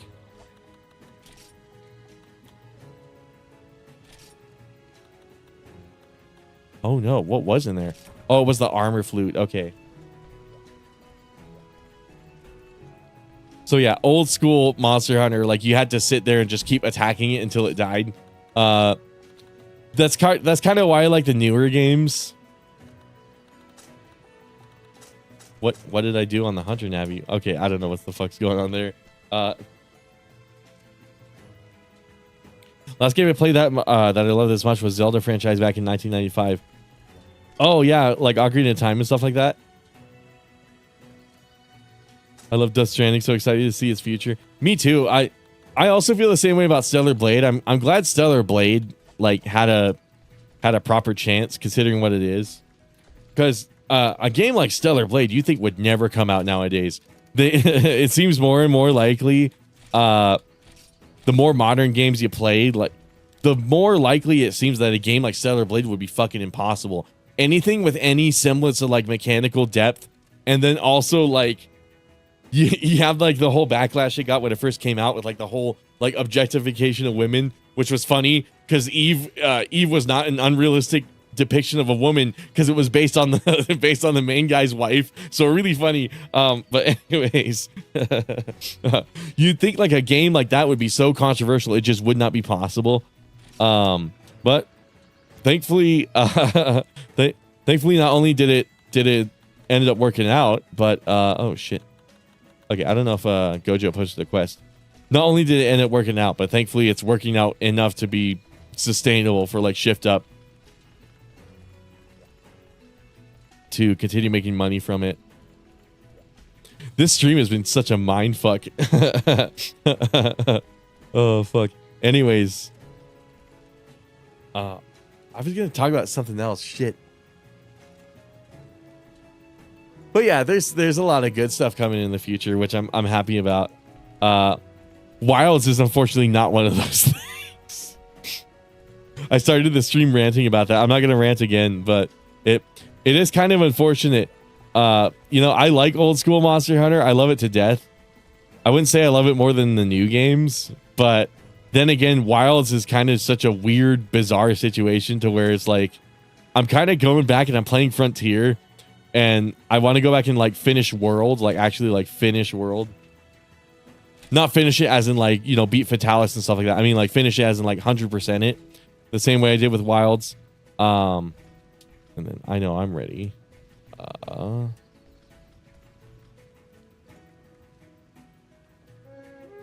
Hopefully this one doesn't take as long.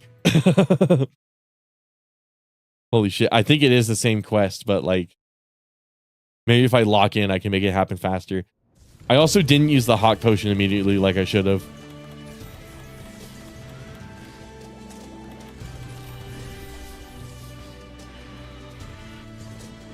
How the fuck do I get potions again? Because I remember that was a thing in like old school Monster Hunter. Like if you ran out of stuff, you had to give it to other people. Or you could give it to other people. I vaguely remember how to do it in Monster Hunter 4. It was definitely not this game though. But yeah, a health bar it's one of those things that like kind of turns people off from Monster Hunter because like, and totally understandable too. That's one of the reasons I do it, because like it gives me like a de facto like for sure progress on the fight, and it's more so to hold myself accountable. Ironically enough, I don't use any of the health bar widgets or stuff like that because I need to know more about the monster. It's more I need to know about what I'm doing right now. Like am I doing the amount of DPS like I would expect to be doing in this kind of encounter, and if I'm not, what am I not doing? I refuse to use Hawk Potion. That's understandable, honestly.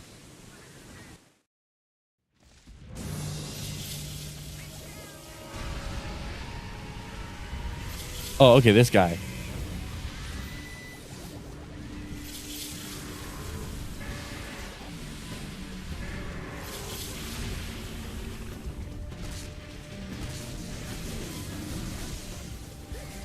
Okay, cool.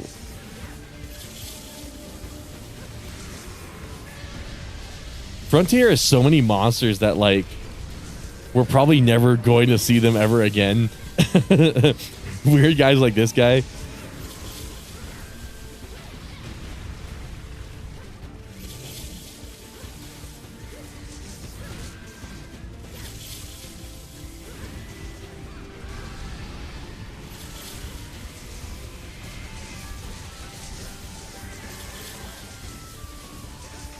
Oh, fuck.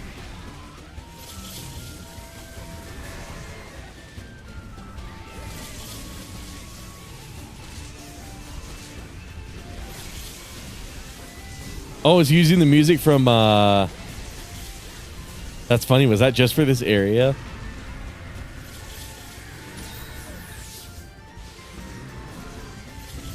What the fuck is going on right now? I didn't know this was a status effect. I just fucking dance.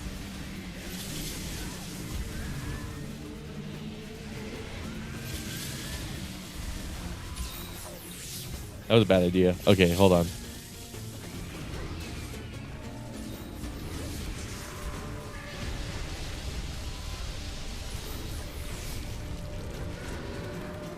Yeah, these fights being the way they are, it makes the stream feel like it's longer than it is. Part of me actually kind of wants to stop playing. I wonder if I might stop doing Monster Hunters on Wednesday, honestly. I like playing Monster Hunter, but part of me also feels like I need a break, honestly.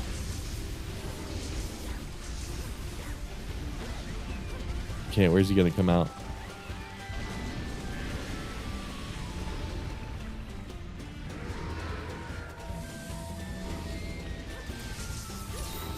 Part of me was thinking earlier of like, oh, maybe I should quit and just turn it into like a chatting stream for like the last hour. Find something else funny to do.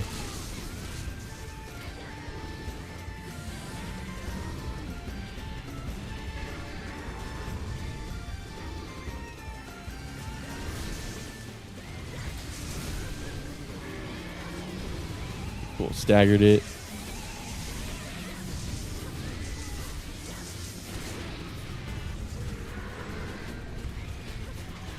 I will say, like, something I do really miss from like old school Monster Hunter, broken parts mattered so much more.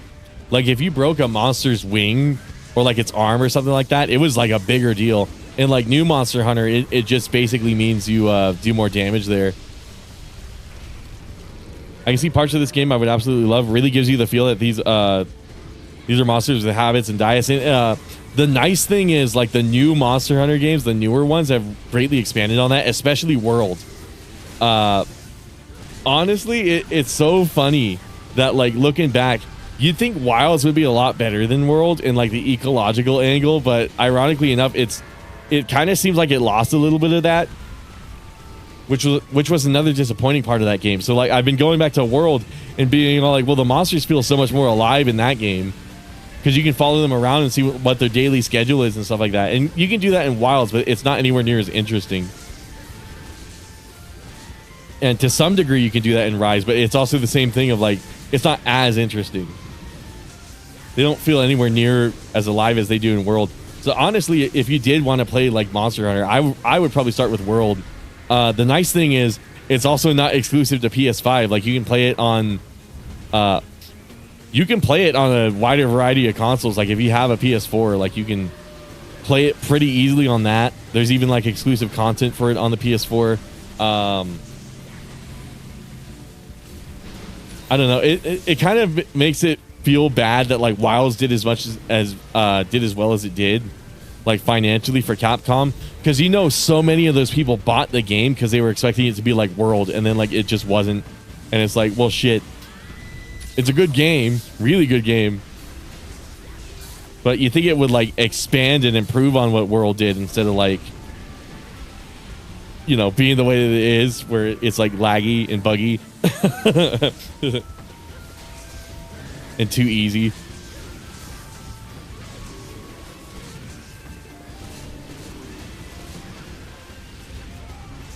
Oh, good God.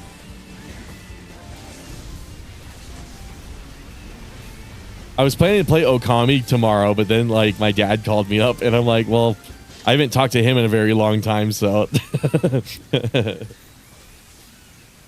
he wants to hang out with me tomorrow night, and I'm like, well, sure, absolutely. It's been a long time. And I didn't have a thumbnail for the Okami stream anyways. I didn't get a chance to make one. So I'm sitting here and I'm like, you know what? It can wait. It can wait another little while. It'll make that playthrough more exciting too. I feel like by the time we do Okami, I'll be like more emotionally, I don't want to say I'm depressed necessarily, because I have nothing to be depressed about. It's not like I'm in a bad mood. It's not like I'm again, depressed is not like the right way to put it, but I've had like very, very slight minor depressive symptoms, which is very, very weird, because like I'm making I'm making a lot more money. I've talked before about my goal of making like 1K a week. I finally hit that. Like basically, I basically hit that goal. And I was like, wow, it's funny that it happened at my day job faster than it did at YouTube, considering like how fast the YouTube's been exploding. So like part of me is like, part of me is really happy because I hit my goal. But another part of me is like, well, I'm making way more money at my day job, so I don't want to do anything YouTube related. I think that's kind of the problem. My brain is analyzing its free time. It's like, well, you shouldn't commit as much to YouTube because you're not making as much. But my goal is to make 1K a week at my day job, and then 1K a week on YouTube. That's like my end goal, because that's like 8K a month. And looking at the way things are going right now, that is very, very possible. Because I already made like a few $100 from just that Ethan Winters video. So like, imagine if I got to the point where I could upload a video like that every week. Like I'd be I'd be there. And then like basically, like, as long as the YouTube continues getting more subscribers and more viewers, it's inevitable, which is the nice part about it. But I feel like it's been making me lazy and like less motivated to do it, ironically enough, because it's like, okay, I don't have to work as hard, when in the reality is I do. I really should be making a video right now. Actually, that's probably what I should be talking about now. Is there a news on a new one? They should do a deep dive on making the game lifelike hunting. So Monster Hunter Wilds is the new one, and it came out earlier today. Not today. Came out earlier this year, but it had a lot of problems, and a lot of people bought the game in spite of the problems because they were like, well, they're gonna fix it eventually, right? And then like 4 months later, and they still haven't really fixed it. So a lot of people are mad because they're like, well, I invested money into this game I mean, it's their fault for buying the game for what they thought it would be instead of what it was at the time it came out. So like it's partially to blame on those people. I bought the game because I thought what was on offer currently was good enough to justify it, and it was. The problem for me was it felt disrespectful, because it felt disrespectful afterwards. The reason I say that is the title updates aren't anywhere near as like substantial or meaty as they should be for a game that got 8 million sales on in day 3. You'd think being like the best selling game they've ever fucking made, or the best selling game they've ever like launched, would give it like this highest privilege of like, okay, we really need to like, it needs to have the best like post game content imaginable. We need to justify all those people who bought the game and make sure they keep playing and that they keep buying DLC. The problem is they're not doing that. They have a skeleton crew, and they're making like a lot of these like bare bones updates and not fixing any of the problems that the game had. So unfortunately, Wilds is sitting at like negative reviews, and the reason it's doing that is because everybody's like, well, I expected Capcom, especially after giving them 8 million sales, which like if you do basic math and multiply 8 million by $70 is an obscene amount of money that they've grossed from that game. So it's one of those things where it's like, you think with how much money they most definitely made with the game, they would be eager to make more, and they would make like god tier fucking like post game updates and DLC. But no, they're just cheaping out, which is so weird. It's so weird. What reason do they have to cheap out on it? So that's my problem. It feels like I gave Capcom a chance and gave them $70, and then they just spat on me and was like, all right, thanks PayPig, come back next time. And it's like, okay, well, fuck it, I'm not buying the next Monster Hunter then. Well, the next Monster Hunter is probably going to be made by the Rise team. I likely will buy that because I really like Rise. But that's the gist of it. That's like the quick gist, without being like like extremely negative about it. That's the quick like summary. It's just like the game had a lot of promise, and they're just like refusing to live up to it when they very, very, very much could. Like it wouldn't even cost them that much money to do a lot more than what they're doing right now. They're very clearly like doing the bare minimum, which does not make any fucking sense for how much money that game made.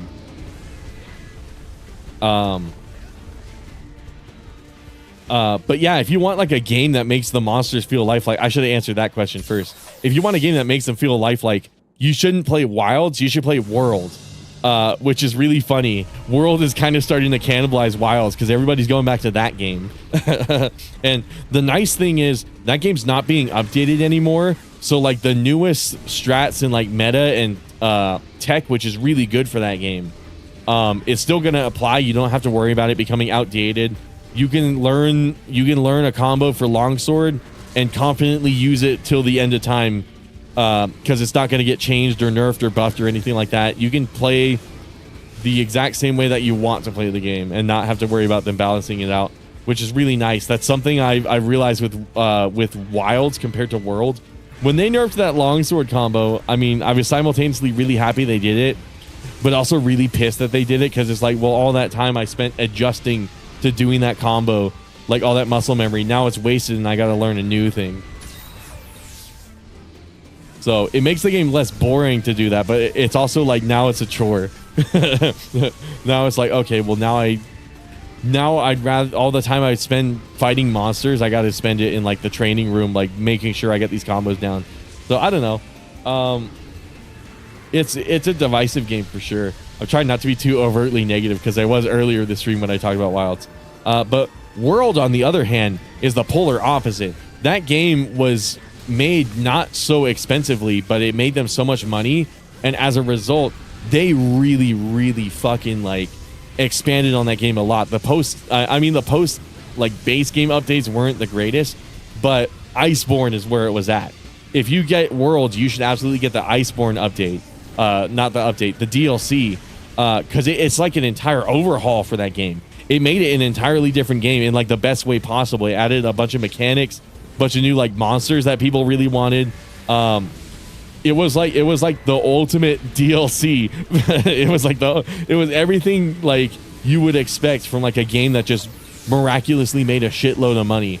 So that's part of the reason why people are disappointed, because it's like, well, this is the same team that made Iceborne. Why can't we get like Iceborne quality and like tier updates like we did with World? So it was such a weird thing. It's a weird ass fucking situation, but I don't know. At the end of the day, it is just a video game, so I'm not like too miffed about it. It just felt kind of like a betrayal, because usually the reason why I simp for Capcom so much compared to like other like companies is the Hunter combo timing in Monster Hunter really intense to learn, like Mortal Kombat. It's not a fighting game thing, so it's a lot more intuitive. It can be as simple or as complex as you want, ironically enough. Like there's weapons like Charge Blade where it's like there's so many like mechanics and shit to keep track of, but then there's also weapons like there was a weapon where you literally press one button. I forget which one it is, but you could do like the one button weapon, you could do like the 3-button like 50 hit combo weapon. That's the nice thing about Monster Hunter. There's like 14 different weapon types, and like each one has their own like tech and like strategy behind it, so you're covered as far as like how you want to play the game. The game's more about like hunting the monsters and treating it like, oh god, hunting the monsters and treating it like a real life hunt. But it's not like deer or anything you would normally hunt. It's like these big fantastical beasts, so you got to treat them like they're actual animals, which is the thing I like the most about it. Honestly, the reason I like Monster Hunter is it's just a really hard ass game, and the entire game is boss fights. That's my whole thing about it.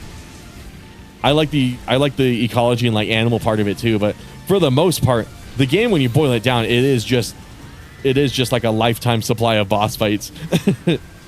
Oh shit. Let me heal. And then Jotaro, no offense, but this game was balanced for you to use the Hawk Potion. I talked about it in the beginning. The reason the Hawk Potions exist, I guess to reiterate, because we got new people in here. To reiterate, the reason the Hawk Potions exist, so Frontier was balanced like your normal, like everyday Monster Hunter game. It was just an MMO. the reason why it's so insanely hard if you play it now is because near the end of the game's life, when they were shutting all the servers down, they reworked the entire game, so you had like an expedited quest progression. So it was like, okay, we want everyone who's getting on the game now to be able to experience everything it has to offer before we shut the servers down. So what they did is they did some really insane shit. They're like, okay, we're gonna have new players fight Elder Dragons in HR2. You fight Fatalis in HR4. Just everybody fights like really insane monsters really early in the game, and the way they got around it, like made it fair and balanced, was they introduced the Hawk Potion. So like as a daily reward, you just kept getting a whole shitload of Hawk Potions, and it was enough to do like 5 hunts a day basically, and really like power through the HR. So like you're kind of supposed to use the Hawk Potions, but it's also like you're not forced to if you really wanted to. It's admirable, and I don't blame anybody for not using them, but also at the same time, once I found that out, I was like, oh, okay, so I there's no reason to feel bad about using the Hawk Potions, because you're kind of supposed to, as it turns out. But also, I admire it, I envy it. Also, I don't know how to give more potions. I don't know how to give potions to people. You'd think it would be this in this menu right here, but apparently not.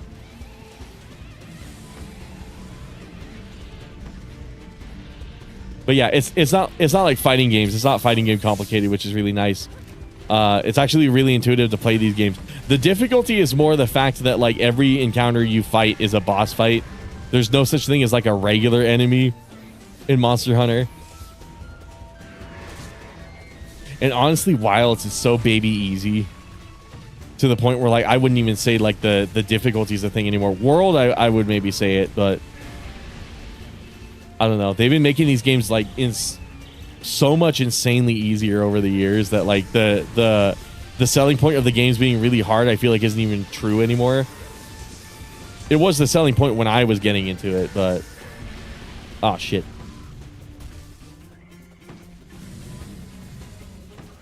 But yeah, if you're new, World is like the best place to start with, basically. I guess that's the gist of that whole like Schizo post there. Oh fuck. Okay. I need more stamina. I wish flashes worked like they do in the new games. They're very hit or miss in this one. It's basically RNG if they work or not. Just a random number generator.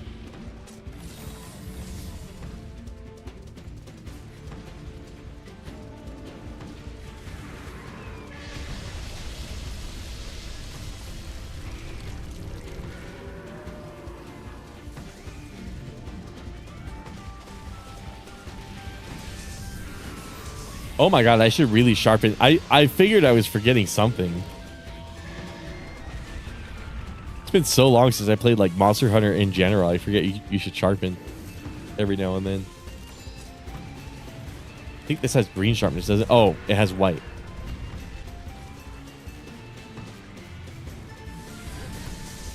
That's another kind of like cool immersive thing too. You actually have to sharpen and maintain your weapons while you're fighting. Oh shit.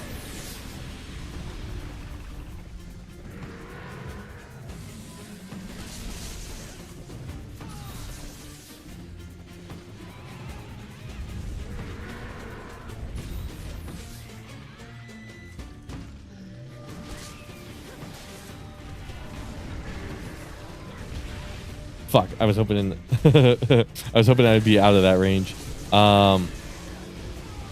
Okay, I got max potions. We're still good.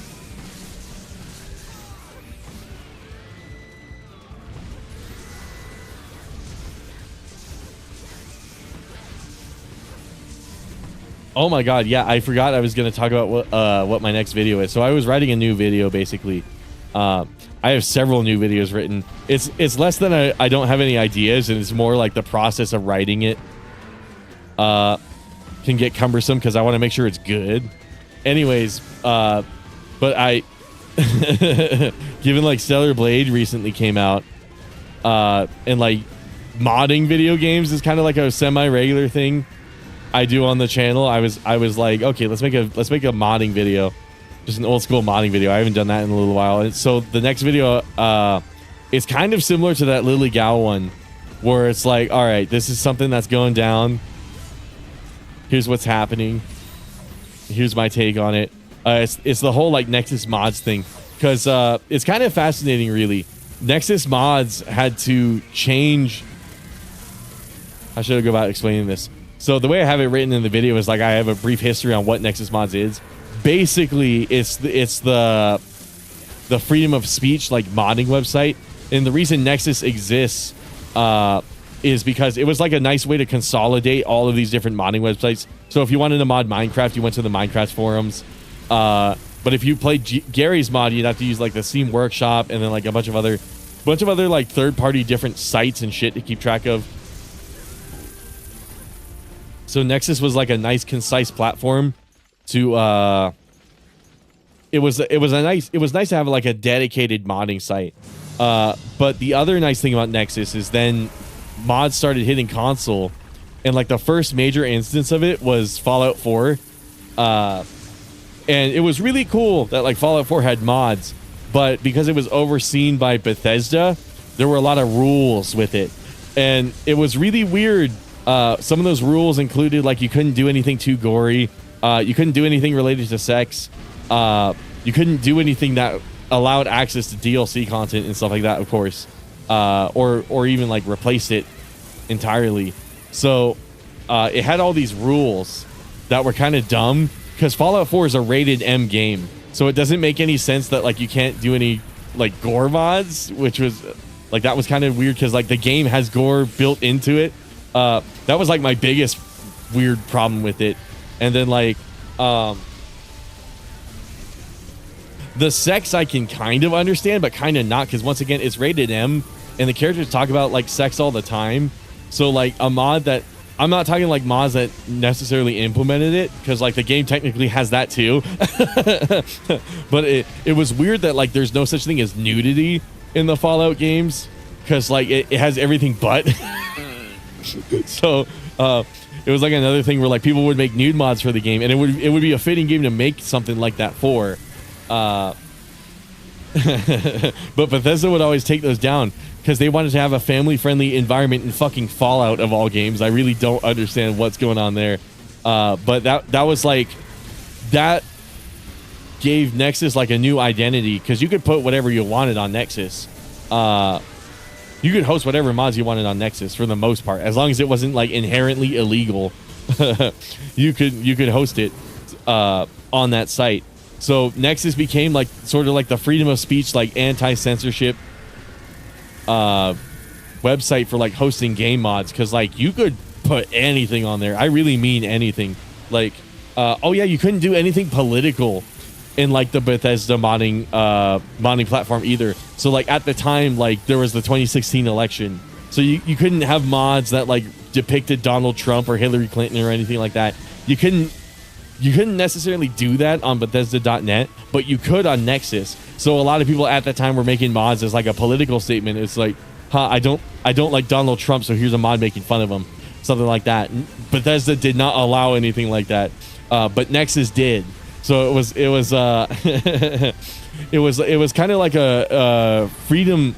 It was a very freeing experience to have a site where you could host that, because you could not on Bethesda's modding platform.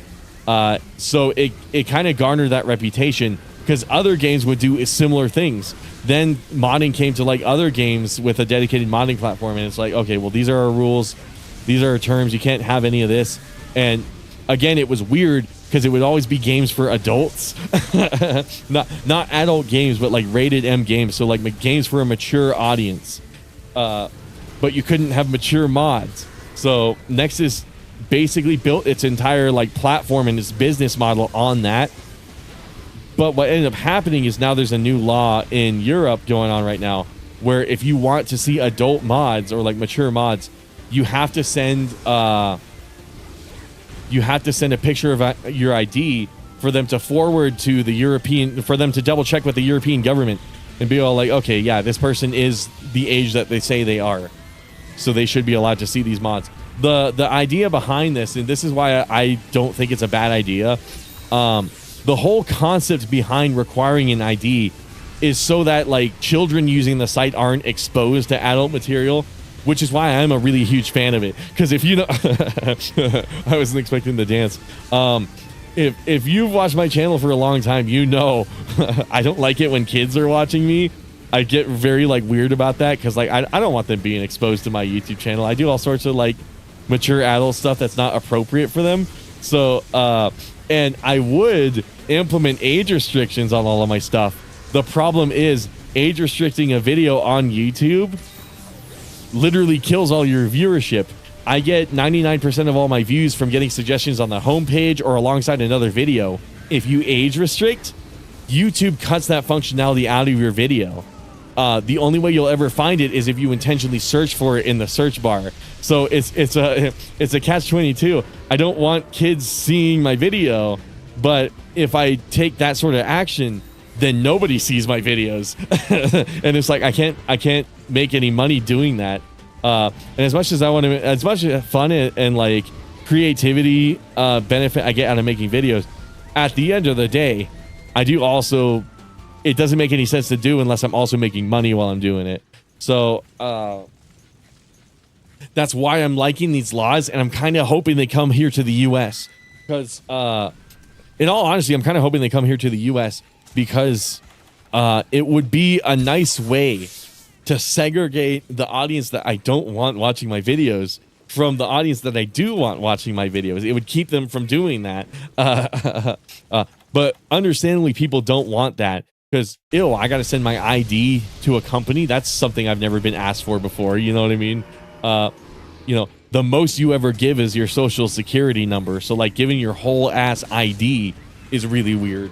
So like I can totally understand that. I'm willing to do it just because, like I said, I think it's a worthy cause, you know, keeping kids away from adult material. But on the other hand, I can also understand why people would be hesitant to do that, because it's like, well, what if Nexus mods gets like hacked into and like all my information gets stolen, and now people are able to like people are able to steal my identity, because that's how it happens.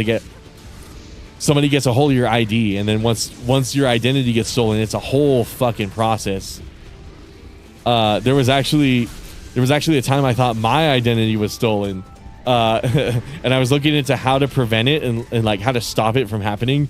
And as it would turn out, it's a shitload of a fucking process.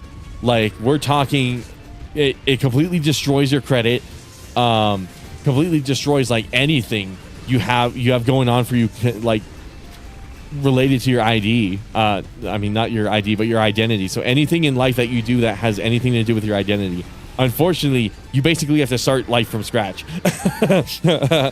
So it was a shit show, a complete fucking shit show of a process.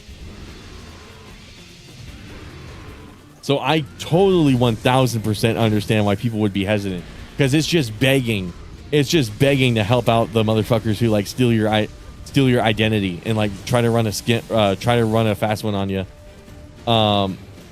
So unfortunate, but this is an attack. Whoops. I thought that was a buff. I didn't realize it was an attack. I forgot about that. So yeah, it's very controversial for a very good reason. But the funny thing about that Nexus video I'm working on, it isn't even necessarily about that. That's just the background for explaining why Nexus has that going on. It's because they literally have to operate in the UK. It's to operate in Europe. It's a UK based company. I feel like I'm finding a very like cumbersome and roundabout way to explain it, but I don't know. I'm not you guys. I'm putting myself on the spot by talking about this on stream. Anyways, fucking god damn it. So that's the backdrop. It's like Nexus has to do this. So what that means is on Nexus, if you want to see any adult mods or anything like that, they have to be tagged properly. They have to be tagged as adult. Otherwise, the mods like have to remove them, because then they break the law by hosting that and not like deleting it. So the mods have to be properly tagged, which is totally understandable, and you have to have an ID to see them. So the other problem, the problem with that though, isn't necessarily that system, it's that system's being abused.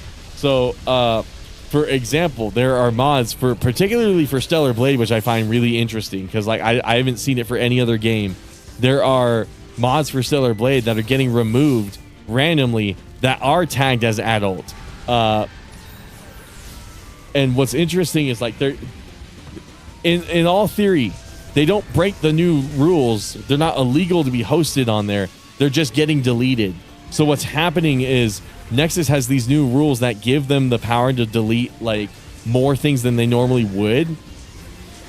But it's all they have the right idea. They're doing the right thing.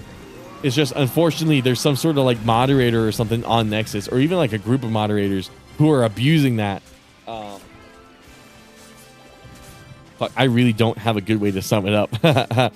You have to wait for the video because without a script, I can't like do a very like concise way to explain it. But the gist is, it's talking about that basically, and like my personal thoughts and feelings on that. First of all, I think that these moderators, they're damaging what Nexus has going for it because it's seen as the anti-censorship site. I feel like this conversation would flow better if I had like a second person here to like bounce this off of and like reassure understanding so I can cover like other parts. This is definitely more like a podcast topic than like a live stream topic. But fucking it doesn't help that I'm tired right now too. God damn it. I am wondering if I should end stream early. I'm thinking I should probably get some sleep soon. Let me try to sum it up. Basically, Nexus had to implement new rules just due to the government. They have to. And now, unfortunately, those rules are getting abused by maybe it's like one or two moderators. But what it's doing is it's damaging the reputation that site has built itself off of for so many different years. Nexus Mods is no longer like the anti-censorship, like freedom of speech modding website because people are adding mods that don't violate any of the rules or the services, and then they're still getting taken down. So it feels like a betrayal to all of the users on there. I think I'm gonna go to bed. Sorry, sorry, Gojo, but I am starting to get tired. So it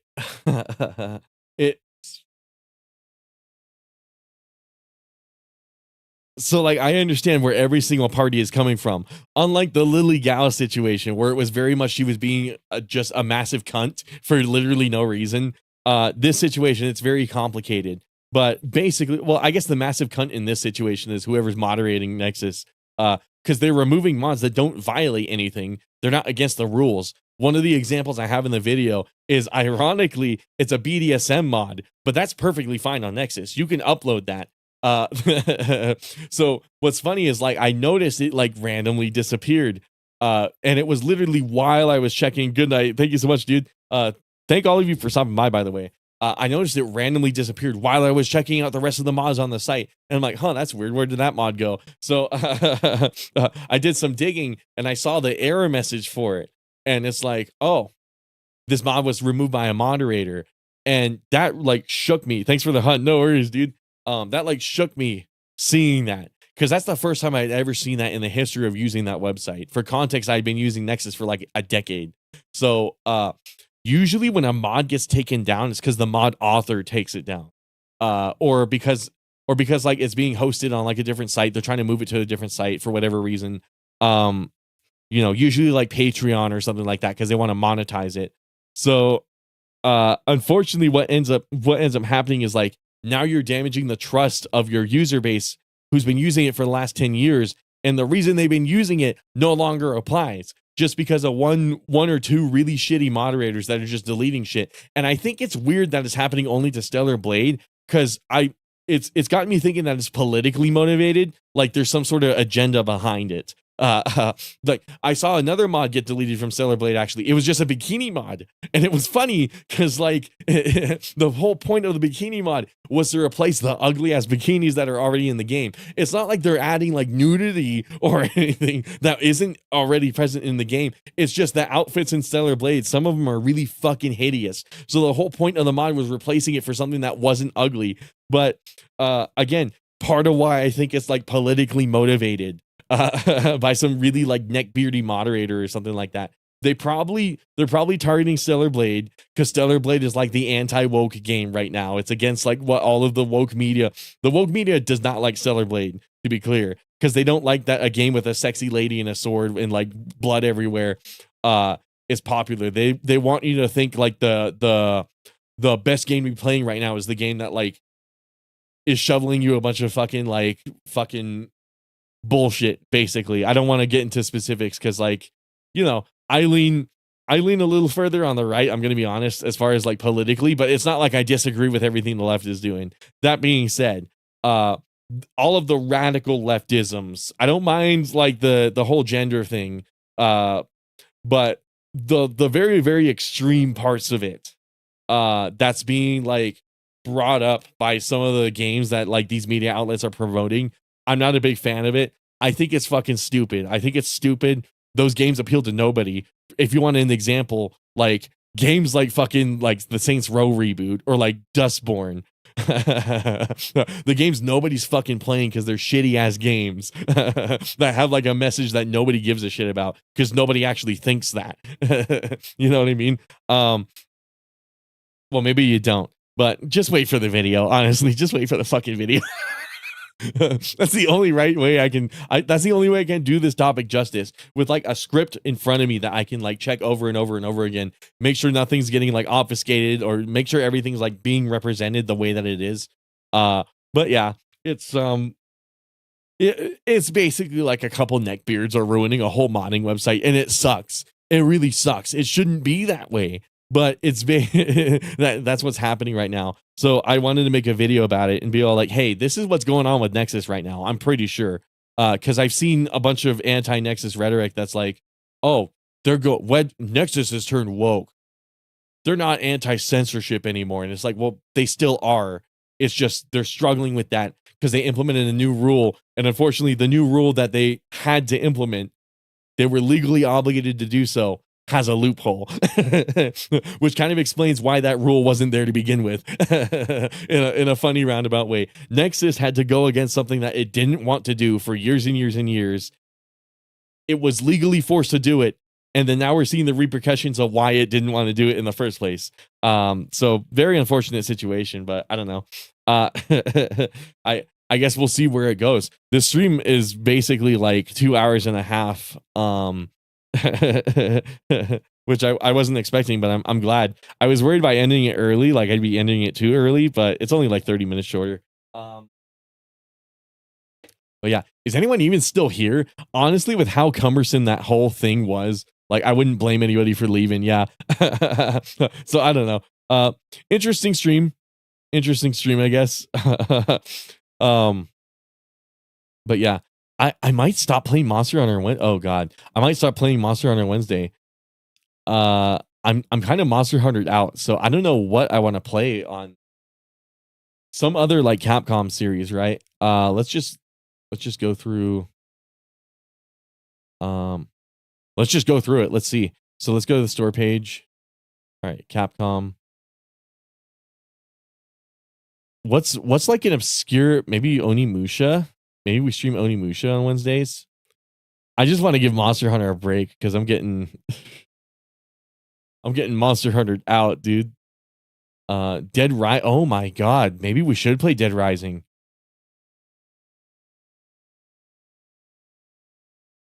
I might have to buy this and play it. I have the original Dead Rising. I just don't have the remaster. So part of me is thinking, oh, let's play the original Dead Rising and then play the remaster right afterwards and see how it goes. Tartar streaming to 0. Thanks, Kickbot.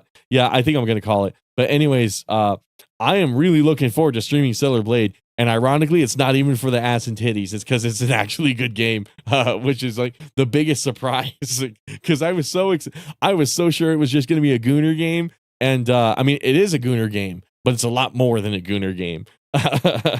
And then Hello Kitty was fun. I guess maybe we'll stream that another time. I don't know. Hello Kitty was non-ironically kind of fun. I'm not gonna lie. Not fun enough to play like every day of the week though. But yeah, all of you guys, I hope you had fun during the stream. We talked about some interesting stuff.